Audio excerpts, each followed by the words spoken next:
बंदी छोड़ सतगुरु रामपाल जी परमेश्वर जी की जय हो। सत्साई भाई और बहनों, दया परमपिता परमेश्वर सतगुरु रामपाल जी की, जिनकी विशेष कृपा दृष्टि से आप और हम सभी सत्सेवक भाई बहन तीनों समय की आरती वाली पुस्तिका भक्ति बोध के सरलार्थ को समझने जा रहे हैं, जो सरलार्थ स्वयं सतगुरु रामपाल जी परमेश्वर जी ने अपने कर कमलों से यथार्थ भक्ति बोध नाम की पुस्तिका के माध्यम से आप और हमें दे रखा है। हमने केवल परमपिता परमेश्वर जी के द्वारा किए गए सरलार्थ को वीडियो के माध्यम से समझना है, जानना है, भक्ति मार्ग के गूढ़ रहस्यों को पहचानना है और गुरुदेव भगवान के चरणों के प्रति उनको परमेश्वर मानते हुए दृढ़ हो जाना है। भाई और बहनों, ये तीसरा वीडियो है और अब आगे जो बातें होंगी वो मंगलाचरण से शुरू होंगी, लेकिन मंगलाचरण को पढ़ने से पहले आप और हम सभी भगत भाई बहनों ने परमेश्वर रामपाल जी की वर्तमान समय में परमात्मा वाली वास्तविक स्थिति को जानना बहुत जरूरी है। जब तक हम सतगुरु रामपाल जी परमेश्वर जी के परमेश्वर वाली स्थिति को नहीं जानेंगे, नहीं पहचानेंगे, तब तक हमें भक्ति बोध का सरलार्थ समझ में नहीं आएगा। और उनकी वास्तविक परमात्मा वाली स्थिति को जानने के लिए, समझने के लिए हमने आदरणीय गरीबदास जी महाराज जी की जीवन लीला को पढ़ना पड़ेगा, उनकी जीवन लीला को समझना पड़ेगा। उसके बाद हमें भली भांति समझ में आ जाएगा कि वर्तमान में सतगुरु रामपाल जी कौन हैं। एक साधारण व्यक्ति हैं, साधारण संत हैं, या फिर आम इंसान के चोले में स्वयं सारी सृष्टि के रचनहार कबीर देव हैं। तो भाई और बहनों, समय ज़्यादा ना गवाते हुए हम परमपिता परमेश्वर सतगुरु रामपाल जी का जयकारा लगाएंगे, परमेश्वर जी से आशीर्वाद प्राप्त करेंगे कि परमेश्वर हमें सूक्ष्म दृष्टि प्रदान करें, ताकि हम आपके द्वारा किए गए सरलार्थ को भली भांति पहचान सकें, जान सकें, समझ सकें। तो चलिए परमेश्वर जी से वंदना करते हैं, परमात्मा जी का जयकारा लगाते हैं। बंदी छोड़ सतगुरु रामपाल जी परमेश्वर जी की जय हो। परमपिता परमात्मा सारी सृष्टि के रचनहार, कुल मालिक, असंख्य ब्रह्मांडों के स्वामी, जगत गुरु, तीनों लोकों में प्रवेश करके सबका धारण पोषण करने वाले राजाधिराज, आत्माधार, नाथों के नाथ, देवों के देव महादेव, सर्वेश्वर महेश्वर, मृत्युंजय, अजरो अमर, आदि अनादि सनातनी प्रभु, जगत पिता जगदीश्वर, श्री श्री 1008 की उपाधि के वास्तविक अधिकारी, अकाल मूर्त सौद स्वरूपी राम वासुदेव, सर्वगतम ब्रह्म, परम पूज्य, प्रथम पूज्य, परम संत, परम पुरुष, परम धनी, परम दयालु, सत्य कबीर, हक्का कबीर, अल्लाहु कबीर, अल्लाहु अकबर, बाखबर, अल्लाह ताला, जगत के तारणहार, जगत के मुक्तिदाता, जगत के जगन्नाथ, हारे के सहारे, हिंदुओं के राम, मुसलमानों के अल्लाह, सिखों के वाहिगुरु, ईसाइयों के मसीह, दया के सागर दयानिधि, करुणा के सागर करुणानिधि, स्वयंभू परिभू, संकट मोचन, कष्ट हरण, मंगल करण, दुख भंजन, अविगत कबीर, निर्विकार निर्विषम परमात्मा, अलय अलेख सतगुरु, आदि अनादि सतगुरु, असली मर्यादा पुरुषोत्तम, असली राम, असली कृष्ण, असली घनश्याम, असली मुरारी, राजाओं के राजा, महाराजाओं के महाराजा, शहंशाहों के शहंशाह, सम्राटों के सम्राट, भगवानों के भगवान, अल्लाहों के अल्लाह, प्रभुओं के प्रभु, मसीहों के मसीह, सच्चे वाहिगुरु, बाबाओं के बाबा, पीरों के पीर, सेठों के सेठ, जगत सेठ, सावड़सा सेठ, सर्वगुण संपन्न, अनंत कोटि कलाओं के स्वामी, अनंत कोटि ब्रह्मांडों के नायक, योगियों में महायोगी, ध्यानियों में महाध्यानी, सिद्धों में परम सिद्ध, ज्ञानियों में तत्वज्ञानी, ब्रह्म ज्ञानी, महाज्ञानी, सर्वश्रेष्ठ ज्ञानी, युवा कबीर, समरथ कबीर, असमवात, अमित ओझा, सच्चे रहनुमा, करीम अल्लाह, सुभान अल्लाह, दुनिया के अंतिम पैगंबर। 8 सितंबर 1951 से गांव धनाना, जिला सोनीपत, हरियाणा, भारतवर्ष की पावन भूमि में प्रकट रियल कल की भगवान श्री नारायण साकार हरि, रियल बाबा साहेब, संत श्रोमणी सतगुरु रामपाल जी परमेश्वर जी के चरण कमल में साध संगति से जुड़े हुए हम सभी सत्सेवक भाई बहनों का अनंत कोटि दंडवत प्रणाम। तो भाई और बहनों, भक्ति का मूल होता है सतगुरु, क्योंकि पूर्ण परमात्मा कबीर साहब सतगुरु रूप में ही धरती पर प्रकट होकर अपने तत्व ज्ञान का प्रचार प्रसार करते हैं, अपनी आत्माओं को अपने द्वारा रची गई सृष्टि की वास्तविक जानकारी देते हैं। तो परमेश्वर जी जिस समय पृथ्वी पर सतगुरु रूप में प्रकट होते हैं, और यदि कोई भगत, कोई साधक उनकी सतगुरु रूप में प्रकट इस वास्तविक स्थिति को जान लेता है, पहचान लेता है, और यदि आजीवन मर्यादा में रहकर भक्ति मार्ग पर लगा रहता है, तो भाइयों और बहनों, गुरुदेव भगवान कहते हैं ऐसी आत्मा के मोक्ष में कोई भी संशय नहीं होता है। तो सतगुरु रामपाल जी परमेश्वर जी को पहचानने के लिए जिस प्रकार से आज वो लीलामय रूप में धरती पर प्रकट हैं, एक आम व्यक्ति की तरह परमेश्वर लीला कर रहे हैं हमारी चरम दृष्टि को धोखा देते हुए, ठीक इसी प्रकार भाइयों और बहनों हमने गरीबदास जी महाराज जी की जीवन लीला को समझना है। यदि हमें इनकी जीवन लीला समझ में आ गई तो समझ लीजिएगा आपको सतगुरु रामपाल जी की पूरी जीवन लीला समझ में आ जाएगी। क्योंकि आदरणीय गरीबदास जी महाराज जी ने, जो कि स्वयं कबीर परमात्मा ही थे, और आज से 300 साल पहले इन्होंने डबल रोल किया। ये कबीर साहब स्वयं परमात्मा सतलोक से जिंदा बाबा के रूप में आए, और अपने ही दूसरे रूप में परमात्मा गरीबदास जी का रूप बनाकर पृथ्वी पर पहले से ही प्रकट थे। और परमेश्वर ने ऐसी लीला की कि आम व्यक्ति तो छोड़िए, 21 ब्रह्मांड का स्वामी ज्योति निरंजन भी धोखा खा जाए। तो गरीबदास जी महाराज जी ने जिस प्रकार हमारी चरम दृष्टि को धोखा देते हुए सांसारिक दृष्टि के हिसाब से एक माँ के गर्भ से जन्म लेने की लीला की, और आध्यात्मिक दृष्टि से स्वयंभू प्रकट होने की लीला की, यदि इनकी ये अद्भुत लीला जो इन्होंने लगभग 300 वर्ष पहले की, यदि आज हमारे समझ में आ जाती है तो परमेश्वर रामपाल जी को समझना बेहद आसान है। तो भाइयों और बहनों, क्या क्या समानता है गरीबदास जी महाराज जी की जीवन लीला में और परमेश्वर रामपाल जी की जीवन लीला में। हालांकि दोनों ही कबीर परमात्मा है, गरीबदास जी भी स्वयं ही कबीर परमात्मा है, और परम पूज्य परमेश्वर सतगुरु रामपाल जी भी स्वयं ही कबीर परमात्मा है। लेकिन हमारे लिए वर्तमान में सबसे ज्यादा महत्व, सबसे अहम महत्व परम पूज्य परमेश्वर रामपाल जी का रहेगा, क्योंकि परमेश्वर रामपाल जी हमारे पूज्य गुरुदेव भगवान के रूप में प्रकट हैं। इसलिए हम भक्तों ने सबसे अधिक प्राथमिकता सतगुरु रामपाल जी परमेश्वर वाले रूप को ही देनी पड़ेगी, यदि वर्तमान में हमें मोक्ष चाहिए तो क्या क्या समानता है दोनों महापुरुषों में। जैसी इन्होंने लीला की, काल को धोखा देते हुए, आप और हम सांसारिक जीवों की चरम दृष्टि को धोखा देते हुए, तो बंदी छोड़ गरीबदास जी महाराज जी का जो प्राकट्य स्थान है वो है हरियाणा में गांव करोथा, और इधर बंदी छोड़ सतगुरु रामपाल जी भगवान का भी जो प्राकट्य स्थान है वो भी हरियाणा में गांव धनाना है, यानी बिल्कुल सेम है, दोनों ही हरियाणा में प्रकट हुए।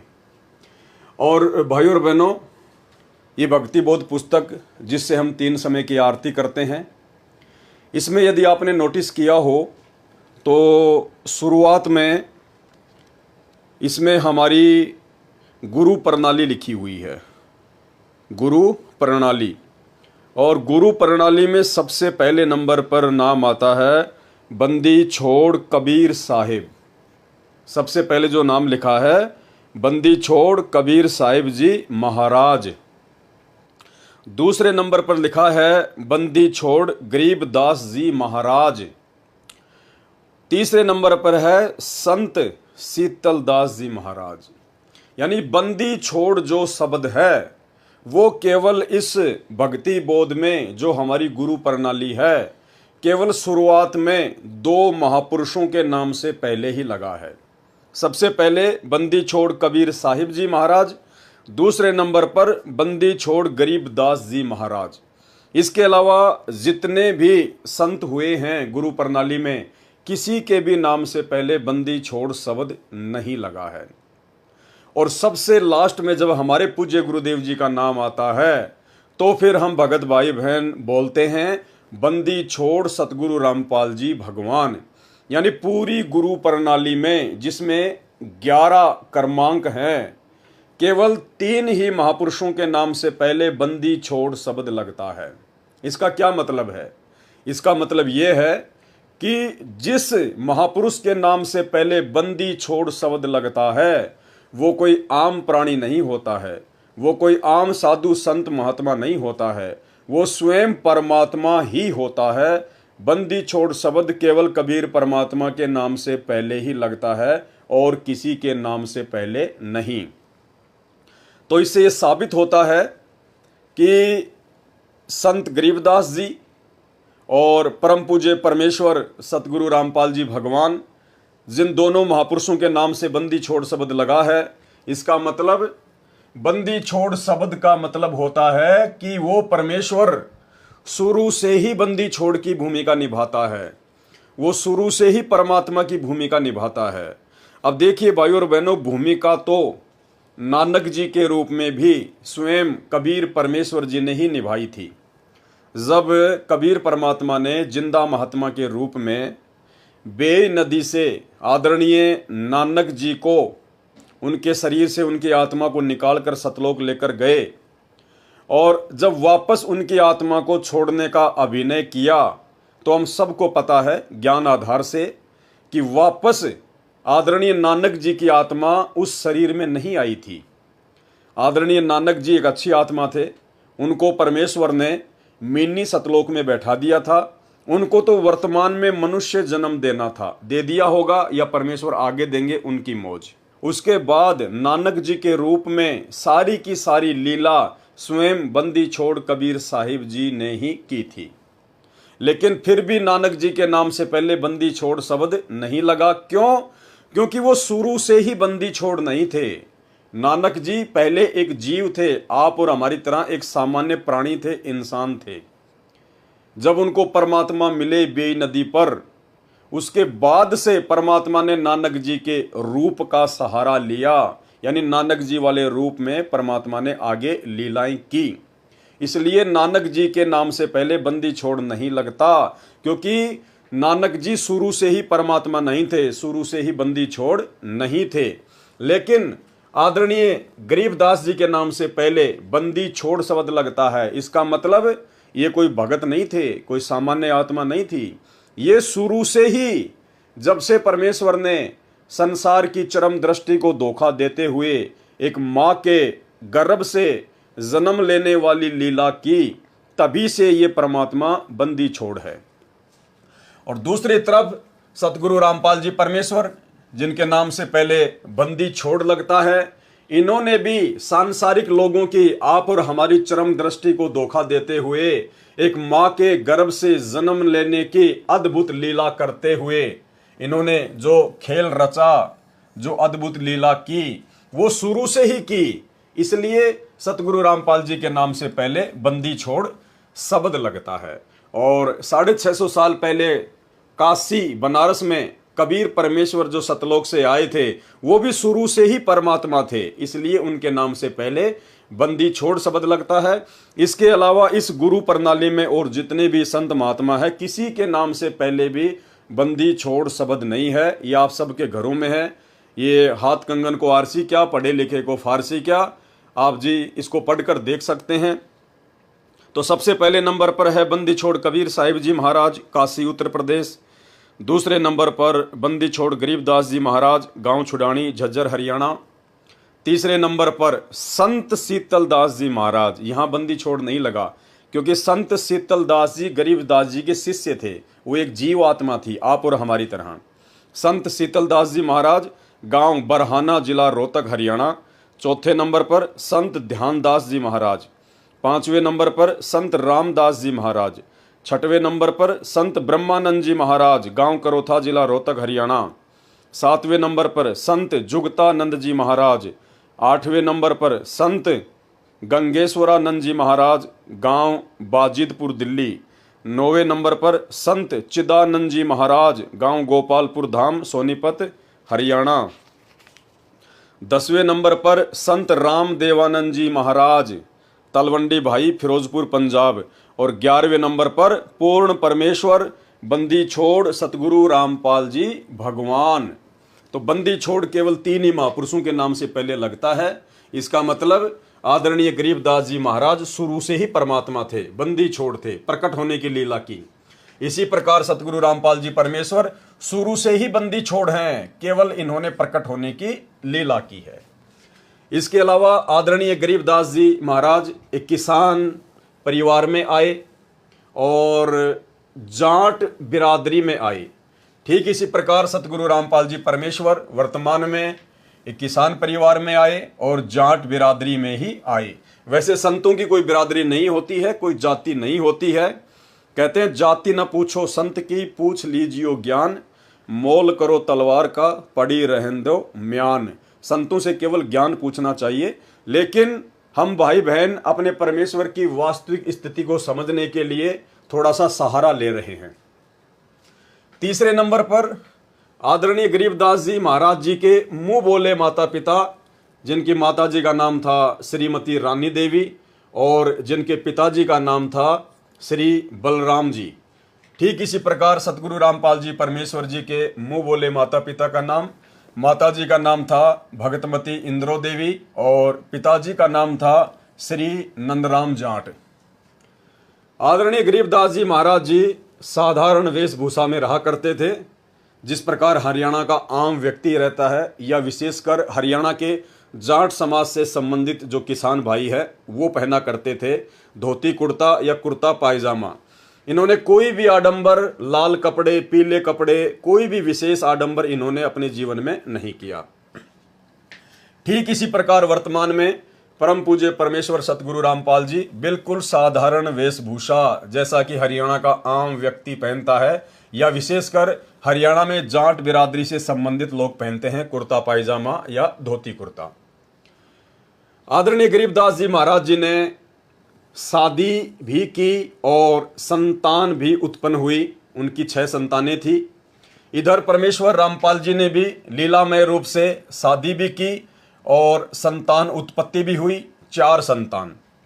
यहाँ एक चीज हमें समझने की आवश्यकता है भाइयों और बहनों, क्योंकि यह अध्यात्म है, ये काल मिनट मिनट में मन में शंका पैदा करेगा। अब आप कहेंगे कि भाई जब गरीबदास जी महाराज स्वयं ही बंदी छोड़ थे, और बंदी छोड़ तो केवल कबीर परमात्मा ही हो सकता है, तो बंदी छोड़ का तो नूरी शरीर होता है, उनका तो तेज पुंज का शरीर होता है, उनके पास तो अखंड शब्द शक्ति होती है। वे आप और हम जैसे आम प्राणियों की तरह शरीर से बच्चे पैदा नहीं करते। तो फिर कैसे उन्होंने शादी की, क्यों उन्होंने संतान उत्पत्ति की? तो भाई और बहनों, सारा का सारा जो खेल है ये परमेश्वर की लीला के अंतर्गत है। परमेश्वर को कहते हैं अविगत, यानी जिसकी गति को कोई ना जान सके। ये लीला परमपिता परमेश्वर जी ने क्यों की, आदरणीय गरीबदास जी ने क्यों की? क्योंकि जब परमेश्वर सतगुरु रूप में धरती पर प्रकट होते हैं तो ये काल उस समय तक धरती पर इतना पाखंड फैला देता है, शास्त्रों के विरुद्ध समाज में इतना मनमाना आचरण फैला देता है कि आदमी भक्ति और भगवान की परिभाषा से कोसों दूर हो जाता है।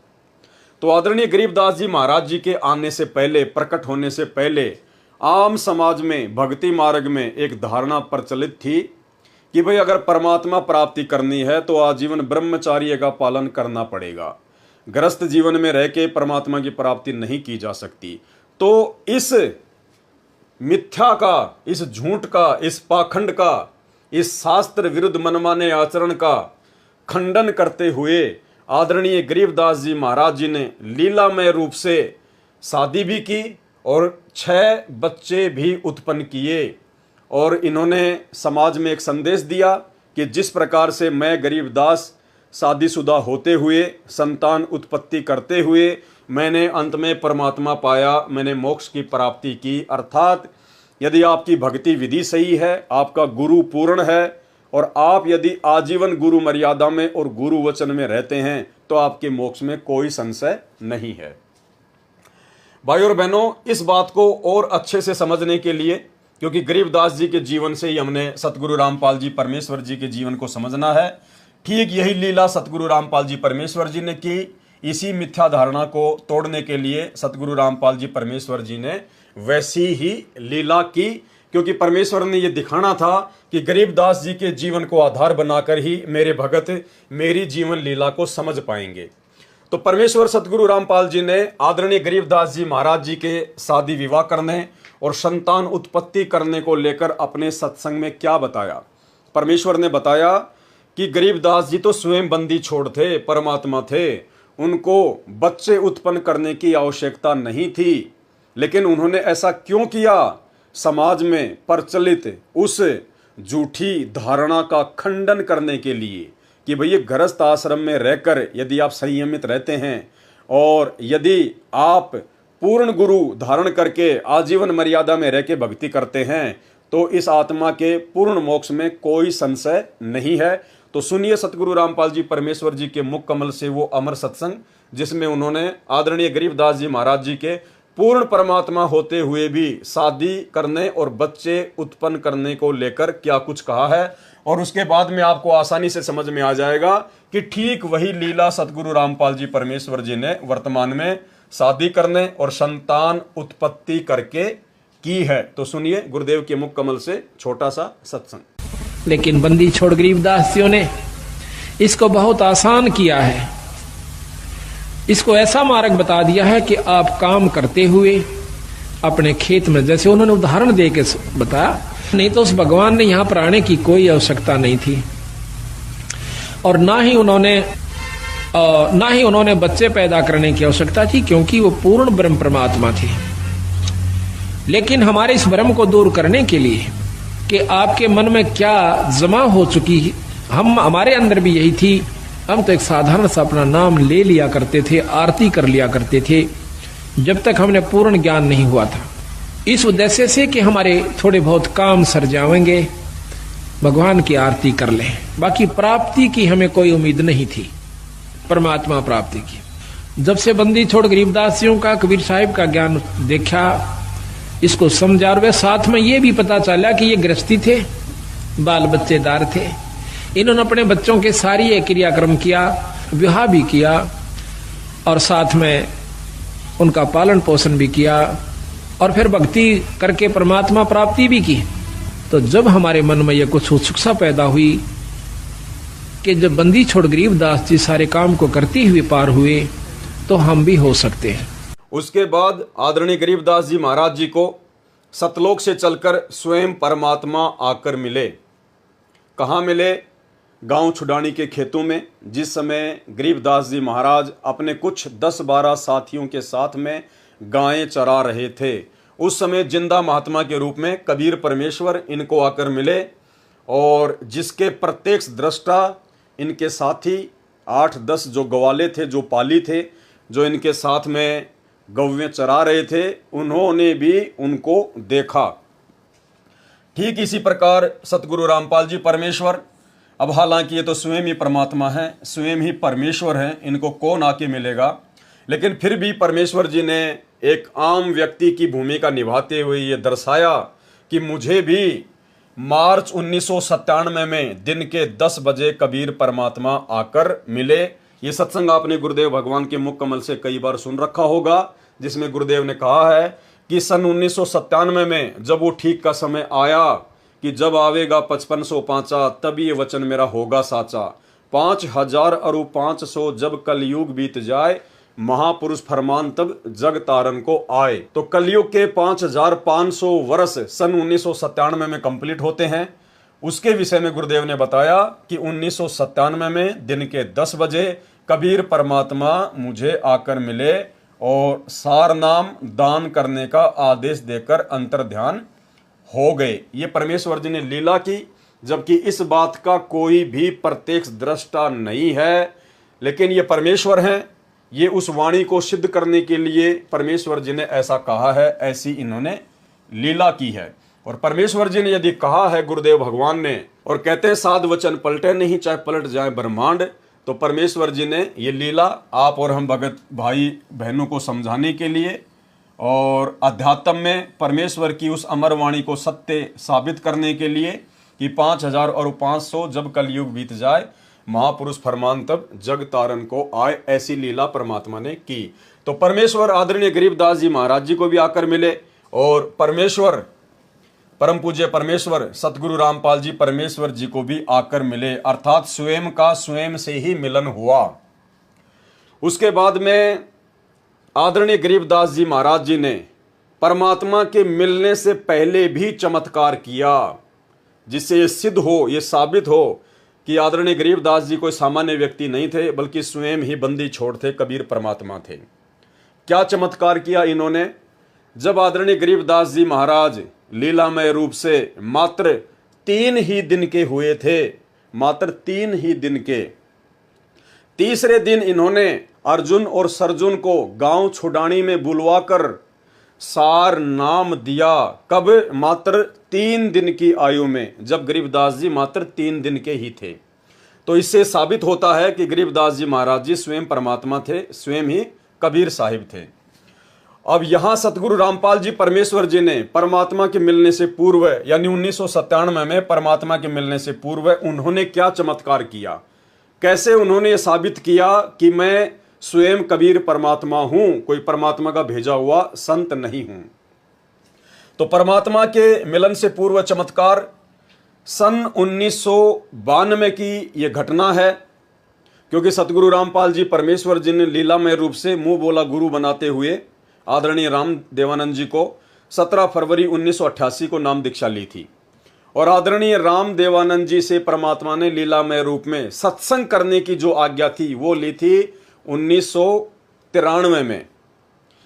लेकिन घटना है 1992 की, सन 1992 की यह घटना है, जिस समय परमात्मा केवल एक भगत की भूमिका में थे, एक आम व्यक्ति की भूमिका में थे। तो 1992 की वो घटना जिसका जिक्र परमात्मा ने अपने ही छोटे भाई महेंद्र के मुख से करवाया। सतगुरु रामपाल जी परमेश्वर जी के छोटे भाई महेंद्र जी, जिन्होंने अपना इंटरव्यू दिया सन 2013 में सतलोक आश्रम बरवाला में, और अपने इंटरव्यू में उन्होंने कहा कि एक समय मेरी नौकरी भी रोहतक में थी, क्योंकि वो हरियाणा पुलिस में डीजी के ड्राइवर थे, और सतगुरु रामपाल जी परमेश्वर जी उस समय जूनियर इंजीनियर की नौकरी करते थे। तो दोनों की पोस्टिंग हरियाणा के रोहतक में थी। तो महेंद्र जी ने बताया कि जब लंच होता था तो गुरुजी मेरे पास में आ जाया करते थे। उस समय तक मैंने नाम दीक्षा नहीं ली थी, वो मुझे बहुत समझाया करते थे, लेकिन ये ज्ञान मेरी समझ में नहीं आया। लेकिन काफ़ी समय बाद में जब उन्होंने ज़्यादा ही दबाव डाला तो मैंने कहा जी मैं भक्ति तो कर लूँ, मैं नाम दीक्षा तो ले लूँ, लेकिन मेरे से शराब नहीं छूटती है, ये ड्रिंक करना नहीं छूट रहा मेरे से। तो सन 1992 में, जिस समय तक सतगुरु रामपाल जी स्वयं भक्ति किया करते थे, एक भगत की भूमिका में थे, 1992 में सतगुरु रामपाल जी परमेश्वर जी ने अपने छोटे भाई महेंद्र को आशीर्वाद दिया, उनसे कहा कि जा आज के बाद नहीं पिएगा। और भाई और बहनों, महेंद्र ने कहा कि वो 1992 का दिन है और आज का दिन है, मैंने शराब को छुआ तक नहीं है।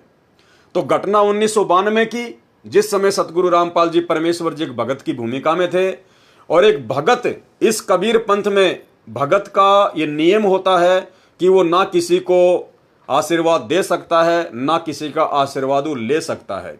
लेकिन परमेश्वर रामपाल जी ने अपने आप को परमात्मा साबित करना था, इसलिए परमेश्वर ने परमात्मा के मिलन से पूर्व एक भगत की भूमिका में सन 1992 में यह चमत्कार किया, और उसके बाद महेंद्र का जीवन बदल गया। उसने कभी जिंदगी में शराब को छुआ भी नहीं। ये महेंद्र का कहना है कि मैंने शराब को छुआ नहीं, उसने छुआ या नहीं छुआ ये हमें नहीं पता, लेकिन उसका अपने इंटरव्यू में ये कहना है। लेकिन घटना 1992 की है, जो महेंद्र जी स्वयं अपने मुख कमल से बोल रहे हैं। तो सुनिए महेंद्र जी का ये छोटा सा इंटरव्यू, ताकि आपको यकीन हो कि हाँ, सतगुरु रामपाल जी परमेश्वर शुरू से ही परमात्मा है, ना कि 1994 में या 97 में जाकर वो परमात्मा बने हैं।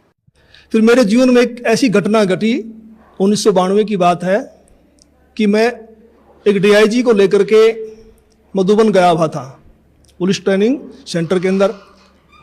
रात को वहाँ ठहरे, मैं सुबह सोकर उठा तो मैंने देखा, मैं चारपाई पर लेटा हुआ, मेरी आंखें खुल गई। तो लेटे लेटे मैं क्या देख रहा हूं कि मेरे पैरों की तरफ उस मकान यानी कमरे में 2 खिड़कियां थी। एक खिड़की में महाराज जी कम से कम 8-10 फीट ऊपर आसमान में बैठे हैं, वो सीन मुझे आज तक याद है। काले रंग के चश्मे लगा रखे थे, लाइनिंग वाला शर्ट, काली पैंट, और ऐसे बैठे हैं जैसे पद्मासन होता है, हाथ जोड़कर। तो संत रामपाल जी की तरफ 2 पैर दिखाई दे रहे हैं, घुटने से नीचे बिल्कुल लाल रंग के, जैसे सूर्य सुबह निकलता है। तो मैं देख कर डर गया। मैंने अपनी घड़ी देखी, उस द्वार पे एक घड़ी लगी हुई थी, उसको देखा भी 7 बज गए हैं। दूसरी खिड़की से देखा तो शहतूत का पेड़ है, चिड़िया बैठी हैं। लेकिन मैं ये सीन क्या देख रहा हूँ? कम से कम 5 मिनट मैंने सीन को देखा। तो मैं डर गया कि मैंने समझा कि भी कहीं गुरु जी मर गए हैं, उनकी आत्मा मुझे मिलने के लिए आ रही है। उस समय फ़ोन भी नहीं थे, मैं DIG को बोल भी नहीं सकता था कि मेरा भाई मर गए हैं। तो मैं बहुत चिंतित हो गया। हम 1 बजे मधुबन से रोहतक के लिए चले, हम लोग 3 बजे वहाँ पहुँच गए। मैं गाड़ी खड़ी करके सीधा मकान पे गया, गुरुजी के मकान के ऊपर। तो जाके मैंने देखा गुरुजी ठीक ठाक मिले, मन में शांति हुई। तो गुरुजी ने पूछा भी कैसे आना हुआ आज दिन में, कैसे टाइम मिल गया? तो मैंने घटना के बारे में बताया। मैंने कहा जी मैंने तो ऐसे ऐसे एक घटना देखी सुबह सुबह, मैं डर गया कहीं आप मर ना गए हो। तो महाराज जी ने कहा कि मेरे स्वरूप में कबीर परमेश्वर आए थे और अब आपको भक्ति मिल जाएगी। तो मैंने कहा जी मैं तो ड्रिंक्स वगैरह कर लेता हूँ, वो छूटती नहीं, भक्ति कैसे करूँगा? तो गुरु जी ने कहा जा आज के बाद नहीं पिएगा। तो उनके एक शब्द से ऐसी दीवार खड़ी हो गई कि आज 1992 की बात है, आज 2013 हो गया, यानी लगभग 21 वर्ष हो गए। वो आज तक मैंने शराब को छुआ तक नहीं है। उसके बाद आदरणीय गरीबदास जी महाराज जी की जीवन लीला को जब हम गहराई से पढ़ेंगे तो उन्होंने सैकड़ों ऐसे चमत्कार किए हैं जो केवल परमात्मा ही कर सकता है, दूसरा कोई नहीं कर सकता है। ये बात अलग है कि आदरणीय गरीबदास जी महाराज जी ने आज से 300 वर्ष पहले जब वे धरती पर प्रकट थे तो उन्होंने प्रत्यक्ष चमत्कार किए थे। जैसे उन्होंने गंगा जी को सहारनपुर में जो है वो प्रकट कर दिया। एक बार उन्होंने गंगा जी को अपने गांव छुडानी में भी जो है प्रकट कर दिया अपने माता जी को स्नान करवाने के लिए। और भी बहुत सारे इन्होंने चमत्कार किए। और उस समय इनके द्वारा जो प्रत्यक्ष चमत्कार किए जाते थे उनका रीज़न ये था कि गरीबदास जी के समय में भक्ति युग नहीं था, वो प्राइम टाइम नहीं था, मोक्ष प्राप्ति का समय नहीं था। इसलिए परमात्मा ने उस समय लोगों को चमत्कार दिखा दिखा कर ही भक्ति मार्ग से जोड़ना था, क्योंकि उस समय इन्होंने पूरी सृष्टि रचना का और मूल ज्ञान का पूर्ण खुलासा नहीं किया था, क्योंकि उस समय तक इस ज्ञान का खुलासा नहीं करना था। इसलिए उन्होंने आत्माओं को थोड़ा बहुत ज्ञान समझाकर और मंत्र देकर जोड़ा, ताकि उन आत्माओं के बारंबार मनुष्य जन्म होते होते वर्तमान कलयुग की पिछली पीढ़ी तक वो आ जाएं। इसलिए उन्होंने प्रत्यक्ष चमत्कार दिखाए। लेकिन वर्तमान का जो समय है, जिस समय सतगुरु रामपाल जी परमात्मा धरती पर प्रकट हो चुके हैं, ये जो पिछली पीढ़ी है, इस समय परमेश्वर जी ने प्रत्यक्ष चमत्कार नहीं करने थे, क्योंकि ये जो समय है ये परमेश्वर ने ज्ञान मार्ग का समय रखा हुआ है। यानी परमेश्वर जी ने ज्ञान समझाकर ही आत्माओं को अपनी शरण में लेना है और ज्ञान समझाकर ही परमात्मा ने अपनी पहचान करवानी है कि सतगुरु के रूप में वर्तमान में धरती पर कौन प्रकट है। अगर ये परमात्मा आज आदरणीय गरीबदास जी महाराज जी की तरह सीधे चमत्कार करने लग जाए, सीधे सीधे मुर्दों को जिंदा करने लग जाए, या आशीर्वाद देकर मुर्गी को हाथी बना दे, हाथी को मुर्गी बना दे, तो पूरी दुनिया इनके पीछे लग जाएगी, पूरी दुनिया। और फिर ये पता ही नहीं चल पाएगा कि कौन व्यक्ति इनके ज्ञान को समझकर इनसे जुड़ रहा है और कौन व्यक्ति देखा देखी में अंधभक्ति के तहत जुड़ रहा है। जिस प्रकार छोटे मोटे बाबा आजकल जैसे बागेश्वर धाम वाले धीरेन्द्र शास्त्री, पंडोखर सरकार वगैरह, ये छोटे मोटे चमत्कार दिखा देते हैं, सिद्धियाँ दिखा देते हैं अपने पूर्व जन्म की भक्ति कमाई से। किसी के काका मामा चाचा फूफा का नाम बता देते हैं, तेरे मन में क्या है वो बता देते हैं, जिस कारण से आज लाखों लोग उनके पीछे अंधे होके लग रहे हैं।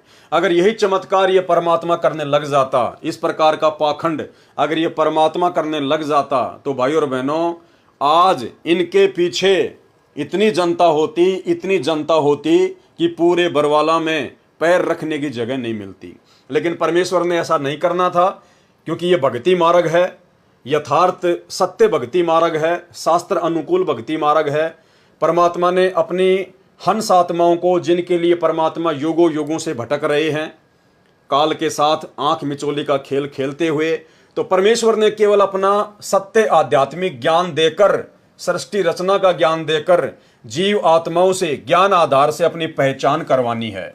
और जो आत्मा इनको ज्ञान से पहचानेगी वही आत्मा सतलोक जाने की अधिकारी होगी। इसलिए आज सतगुरु रामपाल जी परमेश्वर जी ने प्रत्यक्ष चमत्कार ना करके गुप्त रूप में सैकड़ों नहीं बल्कि लाखों चमत्कार किए हैं। इन्होंने मुर्दों को जिंदा किया है। ऐसे ऐसे असाध्य रोगों से पीड़ित लोग जिनको देश की बड़ी बड़ी हॉस्पिटल, एम्स, पीजीआई, अपोलो, वहां के डॉक्टरों ने जवाब दे दिया कि हमारे पास आपके रोग का कोई इलाज नहीं है, मेडिकल साइंस इसके आगे फेल है, इतने दिनों बाद में आपकी मृत्यु निश्चित है। और जब से उन लोगों ने सतगुरु रामपाल जी परमेश्वर जी से नाम दीक्षा ली, आज वो घोड़े की तरह बिल्कुल स्वस्थ हैं। कोई कह भी नहीं सकता कि ये रोग आपको कभी जीवन में था। तो परमेश्वर ने सैकड़ों नहीं, हजारों नहीं बल्कि लाखों ऐसे गुप्त चमत्कार किए हैं, जिनके चमत्कारों से प्रभावित होकर आज लाखों की संख्या में भगत लोग इनके भक्ति मार्ग पर लगे हुए हैं। इसके अलावा आदरणीय गरीबदास जी महाराज जी ने सदग्रंथ साहिब की रचना की। सदग्रंथ साहिब जिसमें भक्ति का पूरा विधान है, जो कि 5वां वेद भी कहा जाता है, जिसमें 24,000 वाणियां हैं। और सदग्रंथ साहिब की एक मुख्य खासियत, सदग्रंथ साहिब जिसमें 24,000 वाणियां हैं, जो गरीबदास जी महाराज जी ने संत गोपाल दास जी को निमित्त बनाकर लिखवाया था, जिसका वर्तमान में आश्रमों में पाठ चलता है। भाइयों और बहनों, उस अमर ग्रंथ में पूरे विश्व की सभी भाषाओं का समावेश है। यानी पूरी दुनिया के जितने भी देश हैं, उन देशों में जो जो भाषा चलती है, हर भाषा के शब्द आदरणीय गरीबदास जी महाराज जी के सदग्रंथ साहिब में लिपिबद्ध हैं। यानी ऐसा ग्रंथ केवल बंदी छोड़ी लिख सकते हैं, परमात्मा ही लिखवा सकते हैं, दूसरा कोई नहीं लिखवा सकता, क्योंकि पूरे विश्व की भाषाओं के ज्ञाता केवल परमात्मा ही हो सकते हैं। अवधपुरी एक नगर निधाना, ता अवतार धरे मोरे प्राणा, 20 वर्ष की उम्र पुनीता, मात पिता भय काल सनीपा। पड़ा काल दुर्भिक्षता ही, पृथ्वी डोल गई रे भाई। करुण जी को बता रहे हैं काकभूषण जी के भाई, एक बार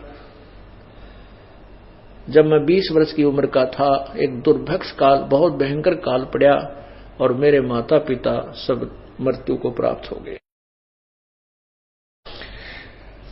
पड़ा काल दुर्भिक्षता ही, पृथ्वी डोल गई रे भाई। कहते पृथ्वी भी डोल गई, इतना वहां पर नरसंहार हुआ, मर गए दुनिया, प्राणी सब, पशु पक्षी तरफ तरफ का मर गए। पड़ा काल दुर्भिक्ष अपारा, मनुष्य मनुष्य का करे आहारा। कितनी प्यारी लैंग्वेज बोली जा रही है गरीबदास साहिब जी, जो कभी पढ़े नहीं थे और अशिक्षित थे, और कितनी अच्छी लैंग्वेज उन्होंने बोला है। ये वो विद्वान थे। एक अक्षर एक कोई भाषा विशेष के जानकार होने से विद्वान नहीं होता। जैसे कोई संस्कृत जानता है तो उसको अंग्रेजी नहीं आती, वो किसा विद्वान, उसने फारसी नहीं आती, पंजाबी नहीं आती। तो कबीर, ये परमात्मा जो है गरीबदास जी महाराज और कबीर साहब जी प्रत्येक लैंग्वेज को जानते थे। पृथ्वी पर जितनी भी भाषा है वो सभी का इन अपनी लैंग्वेज में, अपनी अमरवाणी में प्रयोग किया हुआ है। तो इससे सिद्ध है कि ये विद्वान थे। और इधर आदरणीय गरीबदास जी महाराज जी के द्वारा लिखे गए उसी सदग्रंथ साहिब का खुलासा, जिस सदग्रंथ साहिब में दुनिया की तकरीबन 3000 के आसपास भाषाओं का समावेश है, 3000 के आसपास। आज उस सदग्रंथ साहिब का खुलासा कौन कर रहा है? किसने सदग्रंथ साहिब का खुलासा किया? सन 1994 से एकमात्र महापुरुष इस पृथ्वी पर सतगुरु रामपाल जी परमेश्वर जी हैं, जिन्होंने विश्व की 3000 से ज्यादा भाषाओं के शब्द युक्त आदरणीय गरीबदास जी महाराज जी के द्वारा लिखवाए गए सदग्रंथ साहिब का खुलासा किया। अन्यथा गरीबदास जी के पंथ को चले हुए 300 वर्ष हो गए। इतने कबीर पंथी साधु संत महात्मा हैं, आज तक कोई भी इस सदग्रंथ साहिब का खुलासा नहीं कर पाया और ना ही भविष्य में कर पाएंगे। तो ये स्वयं परमात्मा है जिन्होंने 3000 से ज्यादा भाषाओं से युक्त आदरणीय गरीबदास जी महाराज जी के सदग्रंथ साहिब का खुलासा किया और वर्तमान में कर रहे हैं। इसके अलावा आदरणीय गरीबदास जी महाराज जी का जब समय पूरा हुआ, जब उन्होंने अपनी लीला समाप्त करनी थी इस शरीर से, तो आज गरीबदास जी महाराज जी के जो पंथी हैं और उन्होंने जो सतग्रंथ साहिब लिखा हुआ है, तो उसकी भूमिका में लिखा है कि जब गरीबदास जी महाराज जी का अंतिम संस्कार किया गया तो उसके बाद में उनकी अस्थियां नहीं मिली, और उसके बाद उन्होंने सतग्रंथ साहिब की भूमिका में लिखा कि आदरणीय गरीबदास जी महाराज कोई आम व्यक्ति नहीं थे, कोई सामान्य संत नहीं थे, ये तो स्वयं परमात्मा थे। इनका तो शब्द स्वरूपी शरीर था, इनकी तो तेज पुंज की देह थी, इनकी तो अस्थि भी नहीं मिली। मतलब इनके रहते सहते तो इनको बावलिया कहा करते थे, पागल कहा करते थे, छोरी का छोरा कहा करते थे, लड़की का लड़का कहा करते थे, गांव का दोहता कहा करते थे। और इनके जाने के बाद जब लोगों ने देखा कि इनकी चिता में अस्थि ही नहीं है, तो फिर इनको परमात्मा मानने लग गए, इनको बंदी छोड़ कहने लग गए। भाई उसके बाद क्या फायदा। और भाई बहनों, इधर जब परमेश्वर सतगुरु रामपाल जी इस काड़ लोक से अपनी लीला पूरी करेंगे, वापस अपने निज लोक सतलोक को जाएंगे, तो भाई और बहनों ये परमात्मा सशरीर सतलोक में जाएगा, सशरीर। आदरणीय गरीबदास जी महाराज जी ने तो आम सांसारिक व्यक्ति की तरह शमशान घाट पर जाने की लीला की, लेकिन इधर सतगुरु रामपाल जी परमेश्वर पूरी दुनिया को एक संदेशा देकर जाएंगे कि भाई आप लोग मौका चूक गए। यहाँ तो स्वयं बंदी छोड़ धरती पर विराजमान थे सतगुरु रामपाल जी के रूप में, ये परमात्मा सशरीर सतलोक जाएंगे, सशरीर सतलोक जाएंगे। और तभी इनका ये भक्ति मार्ग यथार्थ 13वां कबीर पंथ 1000 वर्ष तक निर्बाध रूप से और उसके बाद कई लाखों वर्ष तक इस कलयुग में चलेगा। इसलिए परमात्मा ऐसी ही लीला यहाँ से करके जाएंगे ताकि दुनिया इनको परमेश्वर मानकर फिर इनके भक्ति मार्ग पर दृढ़ता से लगी रहेगी। इसके अलावा जब आदरणीय गरीबदास जी महाराज जी ने छुड़ानी में अपना शरीर छोड़ा, उसके बाद में उसी शरीर में उसी अवस्था में ये उत्तर प्रदेश के सहारनपुर में अपने प्रिय भगत भूमड़ सैनी के घर पर प्रकट हो गए। भगत भूमड़ दास अर्थात भूमड़ सैनी जो इनका भगत था, जो सहारनपुर से सत्संग सुनने के लिए गांव छुड़ानी में आया करता था। एक समय जब वो भगत आया हुआ था तो गुरुदेव भगवान ने बताया कि आदरणीय गरीबदास जी ने कहा कि भाई आज के बाद आपको गांव छुड़ानी में नहीं आना है। कारण पूछा तो परमेश्वर जी ने बताया, गरीबदास जी ने बताया कि मैं आपके पास सहारनपुर में ही आऊँगा।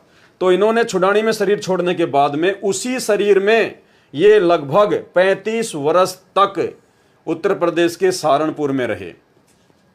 और भाई और बहनों, इधर सतगुरु रामपाल जी परमेश्वर वर्तमान में भी शब्द रूप में अपने सतसेवक बच्चों के घरों पर विराजमान हैं, प्रकट हैं।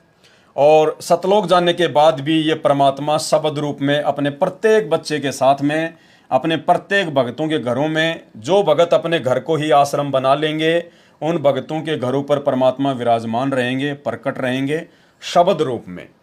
और जब भगत को आवश्यकता पड़ी परमेश्वर के शरीर की, तो ये तो परमात्मा है, ये तो शरीर भी धारण कर लेगा, इसमें कोई संशय नहीं है।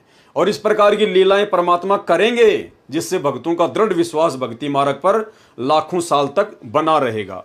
तो भाइयों और बहनों, ये कुछ समानताएं हैं जो हमें ये शिक्षा देती हैं, हमारे विश्वास को दृढ़ करती हैं कि जिस प्रकार आदरणीय गरीबदास जी महाराज जी ने भी एक आम व्यक्ति की लीला की, एक आम सांसारिक पुरुष की इन्होंने लीला की, और अंत में पता चला कि ये तो परमात्मा थे, तो बंदी छोड़ते स्वयं ही कबीर साहिब थे।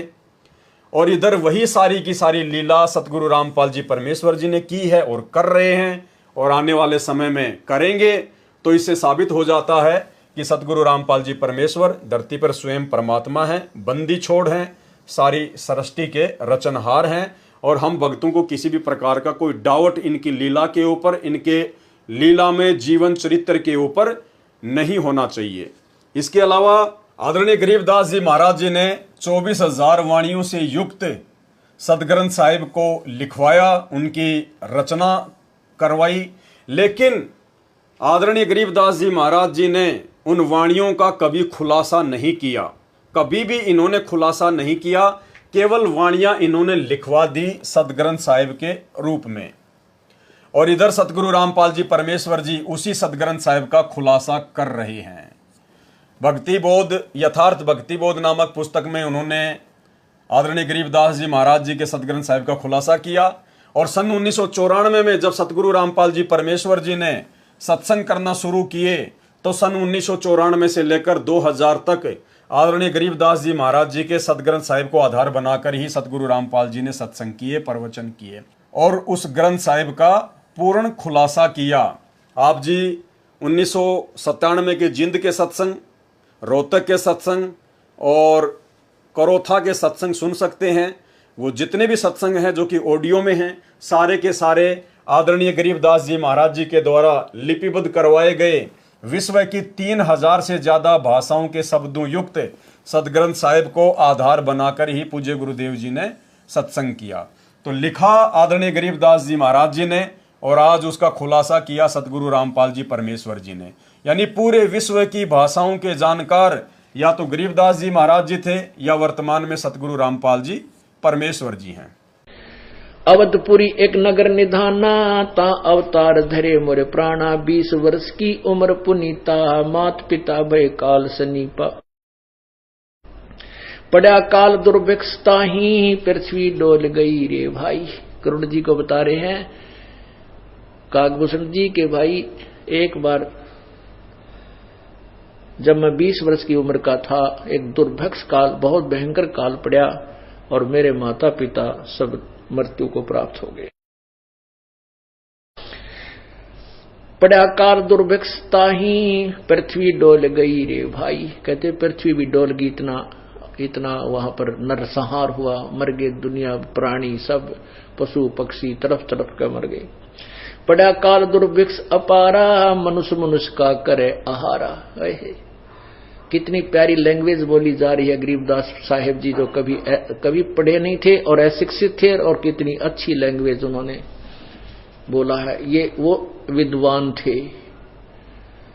एक अक्षर एक कोई भाषा विशेष के जानकार होने से विद्वान नहीं होता। जैसे कोई संस्कृत जानता है तो उसको अंग्रेजी नहीं आती, वो किसा विद्वान, उसने फारसी नहीं आती, पंजाबी नहीं आती। तो कबीर, ये परमात्मा जो है गरीबदास जी महाराज और कबीर साहब जी प्रत्येक लैंग्वेज को जानते थे। पृथ्वी पर जितनी भी भाषा है वो सभी का इन अपनी लैंग्वेज में, अपनी अमरवाणी में प्रयोग किया हुआ है। तो इससे सिद्ध है कि ये विद्वान थे। अब भाई और बहनों, जब हमें इतनी बातों का पता चल रहा है, ऐसे ऐसे खुलासे हो रहे हैं, तो अब आपने कुछ बातों पर ध्यान देना होगा। जैसे गरीबदास जी के द्वारा लिखे गए उस सदग्रंथ साहिब का जब पाठ किया जाता है, तो वो पाठ कितने आदर और सम्मान के साथ में किया जाता है। उस ग्रंथ साहिब का, जिसकी हम केवल वाणियां पढ़ सकते हैं, उन वाणियों में क्या गूढ़ रहस्य है हम नहीं जान सकते। उसके बावजूद भी जब आश्रमों में उसका पाठ होता है, तो उस सदग्रंथ साहिब को कितने आदर और सम्मान के साथ में अपने हाथों में लेकर पाठ स्थल पर लाया जाता है, कैसे उसको ढक के रखा जाता है, कितना उसको इज्जत दी जाती है। तो ठीक इसी प्रकार भाई और बहनों, यही विशेष आदर और सम्मान वर्तमान में सतगुरु रामपाल जी परमेश्वर जी ने उसी सदग्रंथ साहिब से मुख्य वाणियां निकालकर हमें जो भक्ति बोध पुस्तक बनाकर दी है 3 समय की आरती के लिए, तो हमारा भी ये दायित्व बनता है, कर्तव्य बनता है कि हम इस पुस्तिका का विशेष तौर पर स्वच्छता का ध्यान रखें। हम अपने घर पर कहीं भी इस पुस्तक को ना फेंकें, कहीं भी ना रखें, झूठे हाथ वगैरह इस पुस्तक को हम ना लगाएं। यानी ये हमारे पूज्य गुरुदेव जी के द्वारा लिपिबद्ध सदग्रंथ साहिब है, तो हमने इसका विशेष आदर करना चाहिए। जिस प्रकार आदरणीय गरीबदास जी महाराज जी के द्वारा लिखे गए सदग्रंथ साहिब का आश्रमों में आदर किया जाता है, क्योंकि हमारे गुरु सतगुरु रामपाल जी परमेश्वर जी हैं। हमारा मोक्ष सतगुरु रामपाल जी परमेश्वर जी के द्वारा होना है। और यदि सतगुरु रामपाल जी परमेश्वर आदरणीय गरीबदास जी महाराज जी के द्वारा लिपिबद्ध करवाए गए सदग्रंथ साहिब का खुलासा नहीं करते, उसके ऊपर सत्संग नहीं करते, पुस्तकें नहीं लिखते, तो आज हमें कैसे पता चलता कि इन वाणियों का क्या महत्व है, कितना महत्व है, हम भक्तों ने भक्ति मार्ग पर कैसे रहना है, कैसे चलना है। तो भक्ति बोध जो पुस्तिका है, ये आप और हम सभी भगत भाई बहनों के लिए ये सदग्रंथ साहिब है। हमने इसका बहुत आदर करना है, सम्मान करना है, झूठे हाथ नहीं लगाने हैं, हर जगह हमने इस पवित्र पुस्तक को नहीं रखना है। उसके बाद में सदग्रंथ साहिब को जब पढ़ते हैं तो आपने देखा होगा जितने भी सतलोक आश्रम हैं उनमें या 2014 से पहले सतगुरु रामपाल जी परमेश्वर जी करोथा या बरवाला आश्रम में सत्संग किया करते थे। सत्संग के समय 3 दिन का पाठ चलता था उसी सदग्रंथ साहिब का। तो जब सदग्रंथ साहिब का पाठ किया जाता था तो जो पाठी होता था वो अपने सिर पर एक सफेद कपड़ा पहनकर उसका पाठ किया करता था।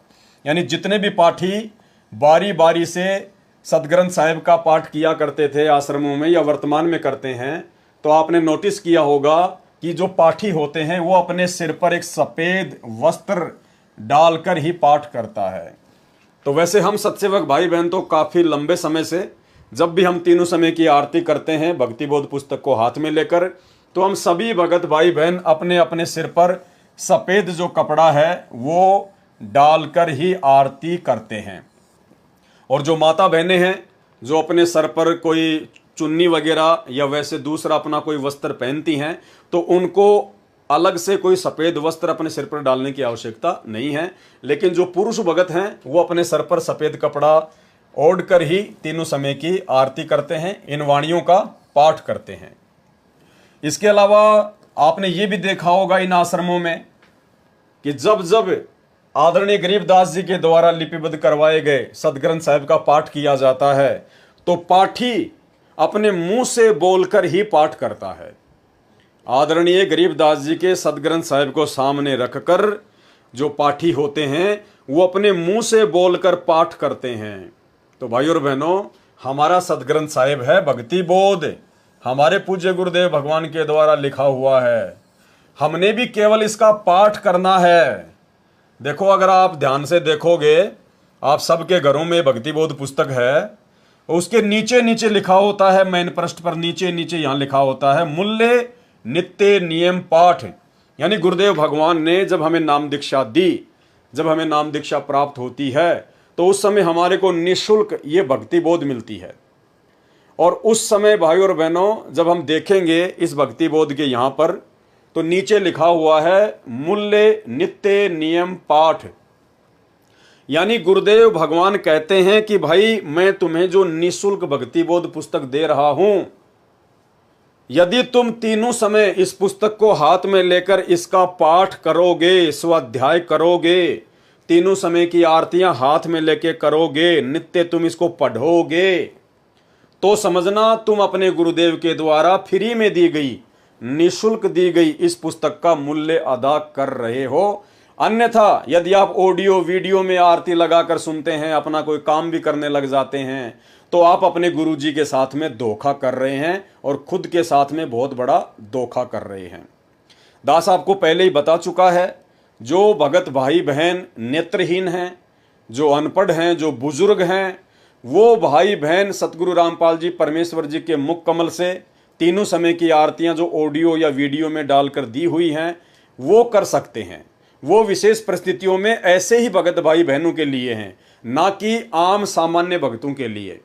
लेकिन सतलोक आश्रमों से जुड़े हुए 90% भाई बहन सब गुरुदेव की ऑडियो वीडियो से ही आरतियां करते हैं, अपने दूसरे काम भी करते रहते हैं और उनकी आरतियां भी समाप्त हो जाती हैं। तो ये विधि परमेश्वर जी के भक्ति विधान के अकॉर्डिंग नहीं है। यदि आप सामान्य भगत हैं, आपको कोई परेशानी नहीं है, आप जी पढ़े लिखे हैं, तो फिर आपने परमेश्वर जी के विधि विधान अनुसार तीनों समय की आरती समय निकालकर भक्ति बोध पुस्तक को हाथ में लेकर ही पढ़ना है, इसका पाठ करना है। इसके अलावा आपने ये भी देखा होगा कि आश्रमों में जब जब ये 3 दिन का आदरणीय गरीबदास जी महाराज जी के सदग्रंथ साहिब का पाठ होता है तो पाठी बीच में बिल्कुल भी नहीं बोलता है और ना ही पाठी कोई दूसरा काम करता है। और यदि पाठी को कोई विशेष काम होता है, जैसे मान लीजिए उसको बाथरूम वगैरह जाना है या और कोई दिक्कत है, तो वो मुंह से बोलकर दूसरे को नहीं बुलाता, बल्कि वो ताली बजाएगा या फिर कोई बैल वगैरह होती है उसको बजाएगा। तो दूसरा जो पाठी होता है, जो उसका सहायक होता है, वो समझ जाता है कि हाँ इसको पाठ से उठना है, इसलिए मुझे ये बुला रहा है। तो हम भगत भाई बहनों ने भी ये विशेष तौर पर ध्यान रखना है, जब हम अपने गुरुदेव के द्वारा दिए गए अमर ग्रंथ का, सदग्रंथ साहिब का पाठ करते हैं, तीनों समय की आरती करते हैं, सुबह दोपहर शाम की, तो भाइयों और बहनों हमने बीच में आरतियां नहीं छोड़नी हैं।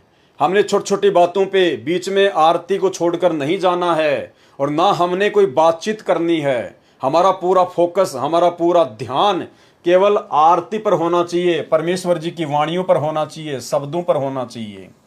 और यदि विशेष परिस्थिति में मान लीजिए आपको बाथरूम आ गया, या फिर मान लीजिए आप जी को फ्रेश होने जाना है, या और कोई विशेष कोई परिस्थिति उत्पन्न हो गई, तो परमेश्वर जी का विधान है आप जी पहले परमात्मा को दंडवत प्रणाम करें, परमात्मा से माफी मांगे, उसके बाद आप जी बीच में अपना वो काम करें यदि विशेष आवश्यक है तो, अन्यथा आपने अपनी आरती को संपूर्ण ही करना है।